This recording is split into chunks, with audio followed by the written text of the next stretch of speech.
2020 CDL driving school Fredericksburg Virginia ਵਿਖੇ ਜਿੱਥੇ CDL class A, B ਤੇ P ਦੀ training cars, buses, box truck, commercial tractor trailer ਵੀ ਚਲਾਉਣੇ ਸਿਖਾਏ ਜਾਂਦੇ ਨੇ। ਇੱਥੇ ਨਾ ਸਿਰਫ ਪੰਜਾਬੀ, ਹਿੰਦੀ, ਅੰਗਰੇਜ਼ੀ, ਉਰਦੂ ਤੇ ਸਪੈਨਿਸ਼ ਵਿੱਚ ਗੱਲਬਾਤ ਕਰਨ ਦੀ ਸਹੂਲਤ ਹੈ, ਸਗੋਂ ਰਿਹਾਇਸ਼ ਦਾ ਵੀ ਪ੍ਰਬੰਧ ਹੈ। ਅੱਜ ਹੀ ਸੰਪਰਕ ਕਰੋ ਸਨੀ ਨੂੰ 540 656 0985 ਤੇ। ਓਏ ਮੇਰੇ ਵੀਰ, ਮੈਨੂੰ ਬਸ ਇੱਕ ਗੱਲ ਦੱਸ ਦੇ ਵੀ ਆ ਜਿਹੜੀ ਤੂੰ ਟਰੈਵਲਿੰਗ ਕਰਦਾ ਤੇ ਉਹਦੇ ਤੋਂ ਬਾਅਦ ਫਰੈਸ਼ ਰਹਿਣਾ, ਇਹਦਾ ਰਾਜ਼ ਕੀ ਹੈ? ਇਹਦਾ ਰਾਜ਼ ਹੈ Arlington fuel stop. Arlington fuel stop 1801 pioneer street highway exit 208 ਤੇ, ਜਿੱਥੇ ਤੁਹਾਨੂੰ ਫ੍ਰੀ ਕਾਫੀ, free fax service, free truck parking, ਰੋਟੀ, ਠੇਕਾ, ਲਾਂਡਰੀ, ਸ਼ਾਵਰ ਤੇ ਟਰੱਕਾਂ ਦਾ ਹੋਰ ਵੀ ਸਾਮਾਨ ਆਸਾਨੀ ਨਾਲ ਮਿਲੇਗਾ। ਹੁਣੇ ਕਾਲ ਕਰੋ 360 652 6066 ਯਾਨੀ 3606526066। ਇਹ ਦੋ ਲੋਕੇਸ਼ਨਾਂ ਤੋਂ ਸੇਵਾਵਾਂ ਪ੍ਰਦਾਨ ਕਰਦੇ ਨੇ। Second location last hill travel center 14814 Elam street, last hills. Phone number 661 797 2354। ਉਹ ਯਾਰ ਕੀ ਸੁਪਨੇ ਦੇਖੇ ਸੀ ਕੈਨੇਡਾ ਆਉਣ ਤੋਂ ਪਹਿਲਾਂ? ਉਹ ਸੁਪਨੇ ਪੂਰੇ ਕਰਨੇ ਆ ਤਾਂ ਡ੍ਰੀਮ ਲਾਈਨਰ ਐਕਸਪ੍ਰੈਸ ਵਾਲਿਆਂ ਨੂੰ ਕਾਲ ਕਰ। ਜੀ ਹਾਂ, ਡ੍ਰੀਮਲਾਈਨਰ express company Calgary, Alberta, Canada, ਜਿਨ੍ਹਾਂ ਨੂੰ ਸਾਫ਼ ਸੁਥਰੇ ਰਿਕਾਰਡ ਤੇ 2 ਸਾਲਾ ਤਜਰਬੇ ਵਾਲੇ ਡਰਾਈਵਰਸ ਦੀ ਲੋੜ ਹੈ। ਇਹਨਾਂ ਕੋਲ ਕੈਲਗਰੀ, ਅਲਬਰਟਾ ਤੋਂ ਕੈਲੀਫੋਰਨੀਆ ਤੇ ਐਰੀਜ਼ੋਨਾ ਦੇ ਸਿੱਧੇ ਰਨ। ਇਹਨਾਂ ਕੋਲ ਡਰਾਈ ਤੇ ਰੀਫਰ ਲੋਡ ਵੀ ਹੈ। ਹੋਮ ਰਿਟਰਨ ਵਿਦਿਨ 5 ਡੇਜ਼, ਬਾਈ ਵੀਕਲੀ ਤੇ ਚੰਗੀ ਤਨਖਾਹ ਦਿੰਦੇ ਆ। ਔਰ ਹਾਂ, ਸਿੰਗਲ ਤੇ ਟੀਮਸ ਦੋਨਾਂ ਨੂੰ ਹਾਇਰ ਕਰਦੇ ਨੇ। ਵਧੇਰੇ ਜਾਣਕਾਰੀ ਲਈ ਕਾਲ 403 404 9501 403 404 9501। ਡ੍ਰੀਮਲਾਈਨਰ express company Calgary, Alberta, Canada. Bathinda ਦੀ ਗ੍ਰੀਨ ਸਿਟੀ ਦੀ ਅਪਾਰ ਸਫਲਤਾ ਤੋਂ ਬਾਅਦ ਹੁਣ ਪੇਸ਼ ਹੈ ਕਨ੍ਹਈਆਜ਼ ਗ੍ਰੀਨ ਸਿਟੀ, ਜਿੱਥੇ ਸਿਕਿਉਰਿਟੀ ਦੇ ਪੁਖਤਾ ਪ੍ਰਬੰਧ, ਖੁੱਲੀਆਂ ਸੜਕਾਂ, ਹਰਾ ਭਰਾ ਵਾਤਾਵਰਣ, ਬਿਜਲੀ ਦੀਆਂ ਅੰਡਰਗਰਾਉਂਡ ਤਾਰਾਂ ਅਤੇ ਖੂਬਸੂਰਤ ਫੁੱਲ ਪੌਦੇ। ਲੈਂਡਸਕੇਪਿੰਗ ਅਤੇ ਨਿਰਮਾਣ ਕਾਰਜ ਚੱਲ ਰਹੇ ਨੇ ਤੇਜ਼ੀ ਨਾਲ। ਇਸ ਤੋਂ ਪਹਿਲਾਂ ਕਿ ਸਾਰੇ ਪਲਾਟ ਬੁੱਕ ਹੋ ਜਾਣ, ਸੰਪਰਕ ਕਰੋ 855600 2064 ਅਤੇ 8556 02071। ਟਰੱਕਿੰਗ ਵਾਲੇ ਵੀਰੋ ਧਿਆਨ ਨਾਲ ਸੁਣੋ। ਟਰੱਕ ਜਿੱਦਾਂ ਦਾ ਵੀ ਚਲਾਉਣੇ ਹੋ, ਮੈਨੂਅਲ ਜਾਂ ਆਟੋਮੈਟਿਕ, ਕੁਇਕ ਟਰੱਕ ਲਿਊਬ ਚੇਤੇ ਆਹੀ ਨਾ ਰੱਖਿਓ। ਟਰੱਕ ਦੀ ਵਧੀਆ ਸਰਵਿਸ ਲਈ ਕੁਇਕ ਟਰੱਕ ਲਿਊਬ। ਲਓ ਜੀ, ਤੀਜੀ ਲੋਕੇਸ਼ਨ ਵੀ ਖੋਲਤੀ ਆ, ਐਗਜ਼ਿਟ 579 ਫਰਮ ਹਾਈਵੇ 401 ਇਨ ਨਾਪਨੀ। ਆਹੋ ਜੀ, ਕੋਈ ਅਪਾਇੰਟਮੈਂਟ ਨਹੀਂ, drive through facility. Exit 579 firm highway 401 in ਨਾਪਨੀ। Quick truck lube, the one stop shop। 5196220660 ਜਾਂ quicktrucklube.com। QTL, because we care। Sekhon immigration services, California immigration consultant, registered ਅਤੇ ਬੌਂਡਡ। ਇਮੀਗ੍ਰੇਸ਼ਨ ਅਸਿਸਟੈਂਸ ਦੇ ਨਾਲ citizenship, work permit, process service, OCI card, family petition, Indian passport, Indian visa ਅਤੇ notary public ਲਈ ਸੰਪਰਕ ਕਰੋ। Sekhon immigration services, Gursharan Sekhon, 22693 Hesperian boulevard, suite 250, Hayward, California. Call 5102009988।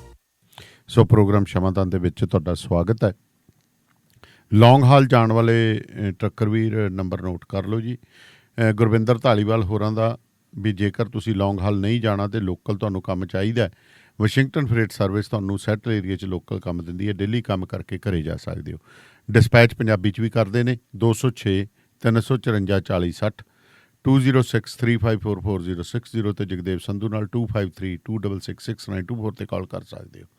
Trans Canada ਚੱਲਣ ਵਾਲੇ trucker ਵੀਰ note ਕਰ ਲਓ ਜੀ। ਹੁਣ ਤੁਹਾਨੂੰ ਅਕਾਲ ਟਰੱਕ ਐਂਡ ਟ੍ਰੇਲਰ ਜੋ 82 ਰੇਨਮ ਡਰਾਈਵ ਫਾਰਮਰਸ ਰੋਡ ਵਿਨੀਪੈਗ ਤੇ ਹੈ ਜੀ, ਇੱਥੇ ਤੁਹਾਨੂੰ ਖੁੱਲੀ ਪਾਰਕਿੰਗ, ਕੁਇਕ ਟਰੱਕ ਲੀਵ ਦੇ ਨਾਲ ਵਾਸ਼ ਤੇ DOT ਸੇਫਟੀ ਤੋਂ ਇਲਾਵਾ ਸੈਮੀ ਤੇ ਟ੍ਰੇਲਰ ਦੇ ਤਮਾਮ ਕੰਮ ਕਰਕੇ ਦਿੱਤੇ ਜਾਂਦੇ ਨੇ। ਤਮਾਮ ਰਿਪੇਅਰ ਕੀਤੀ ਜਾਂਦੀ ਹੈ, ਭਾਵੇਂ ਬ੍ਰੇਕਾਂ ਹੋਣ, ਕਲੱਚ ਹੋਵੇ, ਕੁਛ ਵੀ ਹੋਵੇ।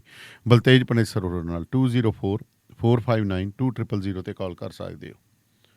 ਸੋ ਬੇਕਰਸਫੀਲਡ ਦੇ ਵਿੱਚ ਜੇਕਰ ਤੁਸੀਂ ਕਿਸੇ ਪ੍ਰਕਾਰ ਦੀ ਪ੍ਰਾਪਰਟੀ ਲੈਣਾ ਚਾਹੁੰਦੇ ਹੋ ਤਾਂ ਜਤਿੰਦਰ ਸਿੰਘ ਤੂਰ ਹੋਰਾਂ ਨਾਲ 6617541722 ਤੇ ਕਾਲ ਕਰ ਸਕਦੇ ਹੋ। ਢਿੱਲੋਂ ਸਾਹਿਬ ਸਤਿ ਸ਼੍ਰੀ ਅਕਾਲ ਜੀ। ਸਤਿ ਸ੍ਰੀ ਅਕਾਲ ਜੀ। ਢਿੱਲੋਂ ਸਾਹਿਬ, ਸਭ ਤੋਂ ਪਹਿਲਾਂ ਗੱਲ ਕਰੀਏ ਸਥਿਤੀ ਭਾਰਤ ਦੀ, ਤਾਂ ਚਲੋ ਆਪਾਂ ਮੰਨ ਸਕਦੇ ਹਾਂ ਬਿਹਾਰ, ਬੰਗਾਲ, ਬਿਹਾਰ ਹੋਵੇ, UP ਹੋਵੇ, ਇੱਥੇ ਤਾਂ ਠੀਕ ਆ, ਪਰ ਪੰਜਾਬ ਦੇ ਵਿੱਚ ਵੀ ਕਈ ਭਗੌੜੇ ਨਾਲ ਲਲਕਾਰੇ ਮਾਰਦੇ ਫਿਰਦੇ ਹੈ। ਕੋਈ ਡਰ ਨਹੀਂ, ਭੈ ਨਹੀਂ। 10-10 ਕੇਸਾਂ ਦੇ ਵਿੱਚ ਭਗੌੜੇ ਨੇ, ਉਵੇਂ ਜੀਵਨ ਜਿਉਂਦੇ ਹੈ। ਜਦੋਂ ਜੀ ਕੀਤਾ ਅਗਾਊਂ ਜ਼ਮਾਨਤ ਜਿਹਨੂੰ ਐਂਟੀਸਪੇਟਰੀ ਬੇਲ ਵੀ ਲੈ ਲੈਂਦੇ ਆ ਭਗੌੜੇ ਹੋ ਕੇ ਵੀ। ਜੇ ਤੁਸੀਂ ਚਲੋ ਥੋੜਾ ਪੁਲਿਸ ਨੇ ਮਿਹਨਤ ਕਰਕੇ ਫੜ ਲਿਆ ਤਾਂ 5 ਦਿਨਾਂ ਬਾਅਦ ਊਂ, ਪਰ ਐਂਟੀਸਪੇਟਰੀ ਬੇਲ ਤਾਂ ਨਹੀਂ ਮਿਲਣੀ ਚਾਹੀਦੀ ਗੀ। ਇਖਲਾਕੀ ਤੌਰ ਤੇ ਕੀ ਕਹਿੰਦੀ ਹੈ? ਦੇਖੋ, ਇਖਲਾਕੀ ਤੌਰ ਤੇ ਵੀ ਦੇਖੀਏ ਤੇ ਆਪਾਂ ਕਾਨੂੰਨੀ ਤੌਰ ਤੇ ਵੀ ਦੇਖੀਏ, ਭਾਵੇਂ ਜੀ ਕਿਸੇ ਵੀ ਅਕਿਊਜ਼ ਨੂੰ ਬੇਲ ਦੇਣਾ ਇਹ ਏਕਾਧਿਕਾਰ ਹੈ। ਇਹ ਕਿਸੇ ਵੀ ਜੱਜ ਸਾਹਿਬ ਦੀ ਡਿਸਕ੍ਰਿਸ਼ਨ ਹੁੰਦੀ ਹੈ ਕਿ ਕਿਸੇ ਨੂੰ ਵੀ ਤੁਸੀਂ ਦੇ ਸਕਦੇ ਹੋ ਜੀ, ਪਰ ਉਹਦੇ ਵਾਸਤੇ ਵੀ ਕੁਛ ਨਾ ਕੁਛ ਨੇਮ ਵਧੇਜ ਹੁੰਦੇ ਕਿ ਇਹਨਾਂ ਨੇਮਾਂ ਵਧੇਜਾਂ ਦਾ ਖਿਆਲ ਰੱਖਿਆ ਜਾਵੇ। ਤੇ ਗਾਹੇ ਬਗਾਹੇ ਜੇ ਆਪਾਂ ਦੇਖੀਏ, ਹਾਈ ਕੋਰਟਾਂ ਸੁਪਰੀਮ ਕੋਰਟਾਂ ਵੱਲੋਂ ਵੱਖ-ਵੱਖ ਕੇਸਾਂ ਦਾ ਫੈਸਲਾ ਸੁਣਾਉਂਦੇ ਇੱਕ ਕਿਸਮ ਦਾ ਦਿਸ਼ਾ ਨਿਰਦੇਸ਼ ਤੈਅ ਕਰ ਦਿੱਤੇ ਜਾਂਦੇ ਆ ਕਿ ਇਹ ਚੌਕਟੇ ਚੋਂ ਬਾਹਰ ਨਾ ਨਿਕਲੋ। ਜੀ ਜੀ, ਅੰਗਰੇਜ਼ੀ ਦੇ ਵਿੱਚ ਇਹਨੂੰ ਪਲੇਟਫਾਰਮ ਕਹਿੰਦੇ ਕਿ ਇਹ ਪਲੇਟਫਾਰਮ ਨੂੰ ਭਾਈ ਤੁਸੀਂ ਰੱਖਿਓ। ਇਨ ਕੇਸ ਫਰਜ਼ ਕਰੋ ਵੀ ਕੋਈ ਬੰਦਾ ਜੇਲ੍ਹ ਦੇ ਅੰਦਰ ਹੈ ਜਾਂ ਕੋਈ ਇਸ ਕਿਸਮ ਦੀ ਹਾਲਾਤ ਹੈ ਕਿ ਉਹਨੂੰ ਇਮੀਡੀਏਟ ਟ੍ਰੀਟਮੈਂਟ ਦੀ ਲੋੜ ਹੈ। ਜੀ ਜੀ, ਇਮੀਡੀਏਟ ਟ੍ਰੀਟਮੈਂਟ ਦੀ ਲੋੜ ਹੈ, ਕਿਸੇ ਦੀ ਜਾਨ ਨੂੰ ਖਤਰਾ, ਤਾਂ ਮੈਂ ਤੁਹਾਨੂੰ ਇਹ ਦੱਸਦਾ ਕਿ ਜਿਹੜਾ ਮੁਕਾਮੀ SHO ਹੈ, SHO ਦੇ ਕੋਲੇ, ਥਾਣੇ ਦੇ SHO ਕੋਲੇ ਪਾਵਰ DGP ਨਾਲ ਵੱਧ ਹੁੰਦੀ ਹੈ। ਬਿਲਕੁਲ ਹੁੰਦੀ ਹੈ। ਜੇ ਉਹਨੂੰ ਇਹ ਪਤਾ ਲੱਗ ਗਿਆ ਕਿ ਆਹ ਬੰਦਾ ਮਰ ਰਿਹਾ, ਇਹ ਬੰਦੇ ਦੀ ਜਾਨ ਬਚਾਉਣੀ ਜ਼ਰੂਰੀ ਹੈ, ਇਹਨੂੰ ਹਾਰਟ ਅਟੈਕ ਹੋ ਸਕਦਾ ਜਾਂ ਇਹਨੂੰ ਹਾਰਟ ਅਟੈਕ ਹੋ ਗਿਆ, ਇਹਦੀ ਹਾਲਤ ਵਿਗੜੀ, ਇਹ ਬੰਦੇ ਨੂੰ ਅਸੀਂ ਹਵਾਲਾਤ ਵਿੱਚ ਦੇਵਾਂਗੇ ਤੇ ਮਰ ਜੂ, ਤਾਂ ਇਮੀਡੀਏਟ ਉਹਨੂੰ ਕਹੇ ਜੀ ਆਰਜੀ ਤੌਰ ਤੇ ਬੇਲ ਲੈ ਲਓ, ਇਹਦਾ ਟ੍ਰੀਟਮੈਂਟ ਕਰਵਾਇਆ ਜਾਵੇ ਤੇ ਉਸ ਤੋਂ ਬਾਅਦ ਅੱਗੇ ਆ ਜੀ। ਦੁਬਾਰਾ ਫਿਰ ਕਾਨੂੰਨ ਦਾ ਸਾਹਮਣਾ ਕਰਨਾ ਪਊਗਾ। ਇਹੀ ਸਥਿਤੀ ਜੇ ਆਪਾਂ ਦੇਖੀਏ, ਅਦਾਲਤਾਂ ਕੋਲੇ ਤਾਂ ਬਹੁਤ ਵੱਡੀਆਂ ਪਾਵਰ ਹੈ ਜੀ, ਪਰ ਸੁਪਰੀਮ ਕੋਰਟ ਵੱਲੋਂ ਇਹ ਹਦਾਇਤਾਂ ਹੈਗੀਆਂ, ਓਪਨ ਦੀਆਂ ਹਦਾਇਤਾਂ ਜੀ, ਕਿ ਜਿਸ ਬੰਦੇ ਨੂੰ ਕਿਸੇ ਅਦਾਲਤ ਨੇ ਭਗੌੜਾ ਕਰਾਰ ਦੇ ਦਿੱਤਾ, ਭਗੌੜਾ ਕਰਾਰ ਦਿੱਤੇ ਵਿਅਕਤੀ ਦੀ ਗ੍ਰਿਫਤਾਰੀ ਤੋਂ ਬਗੈਰ ਜ਼ਮਾਨਤ ਨਹੀਂ ਹੋਣੀ ਚਾਹੀਦੀ। ਇਹ ਹੈ। ਲੇਕਿਨ ਜੇ ਅਸੀਂ ਪੰਜਾਬ ਦੀ ਹਾਲਤ ਦੇਖੀਏ, ਤੁਸੀਂ ਬਹੁਤ ਸਾਰੇ ਦੇਖਿਆ ਅੱਜ ਕੱਲ੍ਹ ਵੱਡੇ ਵੱਡੇ ਲੀਡਰਾਂ ਦੇ ਨਾਲ ਤੁਸੀਂ ਬੰਦਿਆਂ ਨੂੰ ਤੁਰੇ ਫਿਰਦਿਆਂ ਨੂੰ ਦੇਖਿਆ ਹੋਊ ਜੀ, ਉਹ ਬੰਦੇ ਸ਼ਰੇਆਮ ਜਿਹੜੇ ਹੈਗੇ ਹੈ ਵੱਖ-ਵੱਖ ਮੁਕੱਦਮਿਆਂ ਦੇ ਵਿੱਚ ਇਨਵੋਲਵ ਹੈ।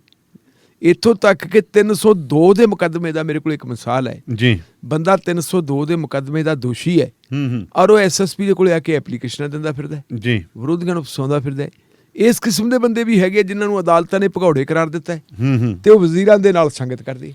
ਮੈਂ ਕਹਾਂ ਜੀ ਬਿਜ਼ਨਸ ਕਰੀ ਜਾਂਦੇ ਆ। 13 ਵਾਲਾ ਦੇਖ ਲਓ ਕਿੰਨੇ ਮੁਕੱਦਮੇ ਹਬੋਰ ਦਰਜ ਹੈ, ਕਿੰਨੇ ਕਿੱਥੇ ਦਰਜ ਹੈ, ਦੂਜੇ ਅੰਮ੍ਰਿਤਸਰ ਦਰਜ ਹੈ, ਭਗੌੜੇ ਕਰਾਰ ਹੈ ਤੇ ਠਾਠਾਂ ਨਾਲ ਕੋਈ ਪੁੱਛਦਾ ਹੀ ਨਹੀਂ। ਵੈਸੇ ਭਗੌੜਿਆਂ ਵਾਸਤੇ ਇੱਕ ਸਟਾਫ ਬਣਾਇਆ ਹੋਇਆ ਕਿ ਜਿਹੜਾ ਵੀ ਕੋਈ ਭਗੌੜਾ ਉਹਨੂੰ ਫੜਨ ਵਾਸਤੇ ਇੱਕ ਸਟਾਫ ਬਣਾਇਆ ਜਾਵੇ। ਲੇਕਿਨ ਸਟਾਫ ਦੇ ਵਿੱਚ ਜੇ ਆਪਾਂ ਕਹਿ ਦਈਏ ਕਿ ਉੱਥੇ ਆਪਣੇ ਕਿੱਤੇ ਨੂੰ ਕਮਿਟਡ ਅਫਸਰ ਲਾਏ ਜਾਂਦੇ ਹੈ, ਕਰਮਚਾਰੀ ਲਾਏ ਜਾਂਦੇ, ਉਹ ਨਹੀਂ ਜਿਹਨੂੰ ਸਜ਼ਾ ਦੇਣੀ ਹੁੰਦੀ ਉਹਨੂੰ ਉੱਥੇ ਲਾ ਦਿੰਦੇ ਕਿ ਇਹਨੂੰ ਭਗੌੜਿਆਂ ਵਾਲੇ ਸਟਾਫ ਦੇ ਵਿੱਚ ਲਾ ਦਿਓ।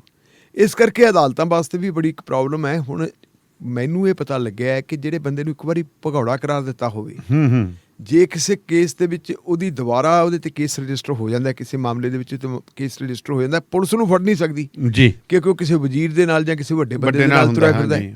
ਉੱਥੇ ਪੁਲਿਸ ਕਹਿੰਦੀ ਵੀ ਇਹਦਾ ਹੁਣ ਕਰੀਏ ਕੀ, ਕਿਉਂਕਿ ਜ਼ਿਮਨੀਆਂ ਵੀ ਭਰਨੀਆਂ ਪੈਂਦੀਆਂ, ਸਾਰਾ ਕੁਛ ਕਰਨਾ ਪੈਂਦਾ। ਤੇ ਉੱਪਰੋਂ ਜਦੋਂ ਕੋਈ ਮੰਥਲੀ ਮੀਟਿੰਗਾਂ ਹੁੰਦੀਆਂ, ਵੀਕਲੀ ਮੀਟਿੰਗਾਂ ਹੁੰਦੀਆਂ, ਕਈ ਵਾਰੀ ਇਨਸਪੈਕਸ਼ਨ ਤੇ ਕੋਈ ਚੰਗਾ ਅਫਸਰ ਆ ਜਾਂਦਾ, ਉਹ ਕਹਿੰਦਾ ਵੀ ਇਹ ਬੰਦਾ ਗ੍ਰਿਫਤਾਰ ਕਿਉਂ ਨਹੀਂ ਕੀਤਾ ਜੀ। ਇਹੋ ਜਿਹਾ ਇੱਕ ਮਾਮਲਾ ਮੇਰੇ ਸਾਹਮਣੇ, ਇੱਕ ਅਜਿਹਾ ਕੇਸ ਆ ਬੜਾ ਜਿਹੜਾ ਚਰਚਿਤ ਕੇਸ ਹੈ।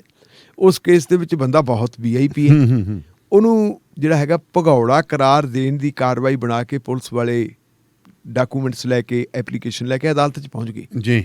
ਅਦਾਲਤ 'ਚ ਕਹਿੰਦੇ ਆ ਲਓ ਜੀ ਇਹਨੂੰ ਭਗੌੜਾ ਕਰਾਰ ਦੇ ਦਿਓ। ਤੇ ਜਿਹੜੇ ਜੱਜ ਸਾਹਿਬ ਨੇ ਸਿਰ ਫੇਰਤਾ, ਕਹਿੰਦੇ ਨਾ, ਸਾਨੂੰ ਸਟੈਂਡਿੰਗ ਇਨਸਟਰਕਸ਼ਨ ਹੈ ਹਾਈ ਕੋਰਟਾਂ ਦੀਆਂ ਕਿ ਕਿਸੇ ਬੰਦੇ ਨੂੰ ਭਗੌੜਾ ਕਰਾਰ ਨਹੀਂ ਦੇਣਾ। ਤੁਸੀਂ ਆਪਣੇ ਗਲੋਂ ਗੁਲਾਮ ਲਾਉਣ ਵਾਸਤੇ ਬੰਦੇ ਨੂੰ ਭਗੌੜਾ ਦੇ ਦਿੰਦੇ ਹੋ ਕਰਾਰ, ਉਹਨੂੰ ਕਿਹਨੇ ਫੜਨਾ ਜੀ? ਮੁੜ ਕੇ ਫਿਰ ਬੰਦਾ ਤੁਰਿਆ ਫਿਰਦਾ। ਉਹੀ ਗੱਲ ਹੈ ਕਿ ਜੇ ਬੰਦਾ ਐਂ ਤੁਰਿਆ ਫਿਰਦਾ, ਕੋਈ ਕਿਤੇ ਜਾ ਕੇ ਬਹਿ ਗਿਆ, ਕੋਈ ਕਿਤੇ ਬਹਿ ਗਿਆ, ਇੱਥੇ ਬਿਜ਼ਨਸ ਕਰੀ ਜਾਂਦੇ, ਜਿਵੇਂ ਉਹਨੇ ਇਹਨੂੰ ਭਗੌੜਾ ਕਰਾਰ ਦਿੱਤਾ ਵਾ, ਇਹ ਬਿਜ਼ਨਸ ਕਰੀ ਜਾਂਦਾ, ਕੋਈ ਫੜਦਾ ਹੀ ਨਹੀਂ। ਪਰ ਹੁਣ ਇੱਕ ਨਵਾਂ ਮਾਮਲਾ ਆ ਗਿਆ ਜੀ, ਪੰਜਾਬ ਤੇ ਹਰਿਆਣਾ ਹਾਈ ਕੋਰਟ ਦੇ ਵਿੱਚ ਅਜਿਹਾ ਹੀ ਕੇਸ ਆਇਆ ਜਿੱਥੇ ਮੇਵਾਤ ਆ ਹਰਿਆਣਾ ਦਾ ਹੈਗਾ ਜੀ, ਗੁੜਗਾਉਂ ਮੇਵਾਤ ਦੇ ਵਿੱਚ ਨੂੰਹ 'ਚ ਇੱਕ ਜਿਹੜੇ ਹੈਗੇ ਆ ਐਡੀਸ਼ਨਲ ਸੈਸ਼ਨ ਜੱਜ ਸਾਹਿਬ ਲੱਗੇ ਹੋਏ ਸੀ। ਉਹਨਾਂ ਨੇ ਅਜਿਹੇ ਕਿਸੇ ਵਿਅਕਤੀ ਨੂੰ ਇੱਕ ਨਹੀਂ ਕਈਆਂ ਨੂੰ ਜੀ ਪੇਸ਼ਗੀ ਜ਼ਮਾਨਤ ਦੇਤੀ। ਅੱਛਾ ਜੀ। ਤੇ ਉਹ ਮਾਮਲਾ ਪਹੁੰਚ ਗਿਆ ਹਾਈ ਕੋਰਟ। ਹੁਣ ਮਾਮਲਾ ਕੀ ਹੈ? ਮਾਮਲਾ 2013 ਦਾ ਜੀ। 2013 'ਚ ਕਿਸੇ ਵਿਅਕਤੀ ਨੇ ਇੱਕ FIR ਦਰਜ ਕਰਾਤੀ, ਅਬਡਕਸ਼ਨ ਐਂਡ ਜਿਹੜੀ ਹੈਗੀ ਹੈ ਅਨਨੈਚੁਰਲ ਸੈਕਸੁਅਲ ਅਸਾਲਟ। ਓਕੇ। ਇਹ ਕੇਸ ਰਜਿਸਟਰ ਕਰੋ, ਗੈਰ ਕੁਦਰਤੀ ਸੰਭੋਗ। ਜਦੋਂ ਇਹ ਕੇਸ ਰਜਿਸਟਰ ਕਰਾਤਾ, ਕੇਸ ਤਾਂ ਰਜਿਸਟਰ ਹੋ ਗਿਆ। ਗਾਂ ਜਿਨ੍ਹਾਂ ਬੰਦਿਆਂ ਤੇ ਕੇਸ ਦਰਜ ਕਰਾਇਆ ਉਹ ਅੱਧੀ ਦਰਜਨ ਹੈ ਜੀ। ਅੱਧੀ ਦਰਜਨ ਬੰਦੇ ਜੇ ਆਪਾਂ ਵੋਟਾਂ ਦੇ ਲਿਹਾਜ਼ ਨਾਲ ਦੇਖ ਲਈਏ ਤਾਂ ਵਿਕਟਮ ਇੱਕ ਹੈ ਤੇ ਉਹ ਜਿਹੜੇ ਹੈ ਜ਼ਿਆਦਾ, ਉਹਨਾਂ ਦਾ ਭਾਈ ਫਿਰ ਭਾਰ ਵੱਧ ਹੈ। ਮੇਰਾ ਖਿਆਲ ਹੈ ਜਾਂ ਤਾਂ ਉਹ ਭਾਰ ਜਿਹੜਾ ਵੋਟਾਂ ਵਾਲਾ ਵੱਧ ਹੋ ਗਿਆ ਜੀ। ਤੇ ਜਾਂ ਫਿਰ ਨੋਟਾਂ ਵਾਲਾ ਹੋ ਗਿਆ। ਪੁਲਿਸ ਨੇ ਕੀ ਕੀਤਾ ਜੀ, ਪੁਲਿਸ ਨੇ ਉਹ 'ਚ ਕੈਂਸਲੇਸ਼ਨ ਭਰਤੀ ਜੀ ਕਿ ਜੀ ਇਹ ਕੇਸ ਜਿਹੜਾ ਹੈਗਾ ਇਹ ਝੂਠਾ ਹੈ, ਇਹ ਕੇਸ ਨੂੰ ਕੈਂਸਲ ਕਰ ਦਿੱਤਾ ਜਾਵੇ। ਜੀ ਕੈਂਸਲੇਸ਼ਨ ਕੋਰਟ ਚਲੀ ਗਈ।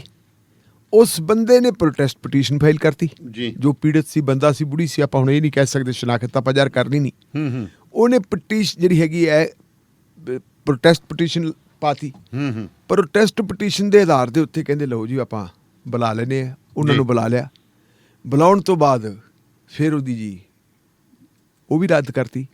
ਉਹ ਬੰਦਾ ਅਪੀਲ ਚਲਾ ਗਿਆ ਜੀ। ਜਦੋਂ ਅਪੀਲ ਚਲਾ ਗਿਆ ਸੈਸ਼ਨ ਕੋਰਟ ਚਲੇ ਗਏ। ਸੈਸ਼ਨ ਕੋਰਟ ਨੇ ਉਹਨਾਂ ਨੂੰ ਤਲਬ ਕਰ ਲਿਆ ਅੱਛਾ ਜੀ। ਵੀ ਆਓ ਭਾਈ ਇਹਦੀ ਟ੍ਰਾਇਲ ਹੋਣੀ ਹੈ। ਉਹ ਟ੍ਰਾਇਲ ਵਾਸਤੇ ਚੱਲ ਪਿਆ ਕੰਮ ਜੀ। ਲੇਕਿਨ ਉਹ ਵਿਅਕਤੀ ਜਿਹੜੇ 6 ਬੰਦੇ ਸੀ ਉਹ ਪੇਸ਼ ਨਹੀਂ ਹੋਏ। ਇੱਕ ਪੇਸ਼ੀ ਹੋਈ, 2 ਹੋਈ, 3 ਹੋਈ, 4 ਹੋਈ, 5 ਹੋ ਗਈਆਂ। ਉਹ ਤੋਂ ਬਾਅਦ ਕੀ ਹੁੰਦਾ ਹੈ, ਅਦਾਲਤ ਕੋਲੇ ਅਦਾਲਤ ਕਹਿੰਦੀ ਵੀ ਜਿਹੜਾ ਬੰਦਾ ਪੇਸ਼ ਨਹੀਂ ਹੁੰਦਾ ਜੀ ਇਹਦੀ ਗੈਰ ਜ਼ਮਾਨਤੀ ਵਾਰੰਟ ਕੱਢੇ। ਪਹਿਲਾਂ ਵਾਰੰਟ ਜ਼ਮਾਨਤੀ ਕੱਢੇ, ਫਿਰ ਗੈਰ ਜ਼ਮਾਨਤੀ ਕੱਢੇ। ਗੈਰ ਜ਼ਮਾਨਤੀਆਂ ਤੋਂ ਬਾਅਦ ਫਿਰ ਪ੍ਰੋਸੈਸ ਅਦਾਲਤ ਨੇ ਜਿਹੜਾ ਚਲਾ ਕੇ ਉਹ ਬੰਦੇ ਨੂੰ ਭਗੌੜਾ ਕਰਾਰ ਦਿੱਤਾ। ਹੁਣ ਲਓ ਜੀ ਬੰਦਾ ਹੋ ਗਿਆ ਭਗੌੜਾ। ਸਾਰੇ ਜਿਹੜੇ ਬੰਦੇ 6 ਦੇ 6 ਸੀ, 6 ਦੇ 6 ਭਗੌੜੇ ਹੋ ਗਏ ਜੀ। ਭਗੌੜੇ ਹੋਣ ਤੋਂ ਬਾਅਦ ਉਹ ਆਰਾਮ ਨਾਲ ਬੈਠੇ ਰਹੇ। ਦਵਾਦੂ ਪੈਂਦਾ 2013 ਤੋਂ ਮਾਮਲਾ ਸ਼ੁਰੂ ਹੋਇਆ ਤੇ ਹੁਣ 2021 ਆ ਗਿਆ ਜੀ। ਅਫਰੀਨ ਤਾਂ ਉਹਦੇ ਅਸ਼ਕੇ ਉਸ ਪੀੜਤ ਦੇ ਜਿਹਨੇ 8 ਸਾਲ ਤੋਂ ਜਦੋਜਹਿਦ ਜਾਰੀ ਰੱਖੀ ਹੋਈ ਹੈ ਜੀ।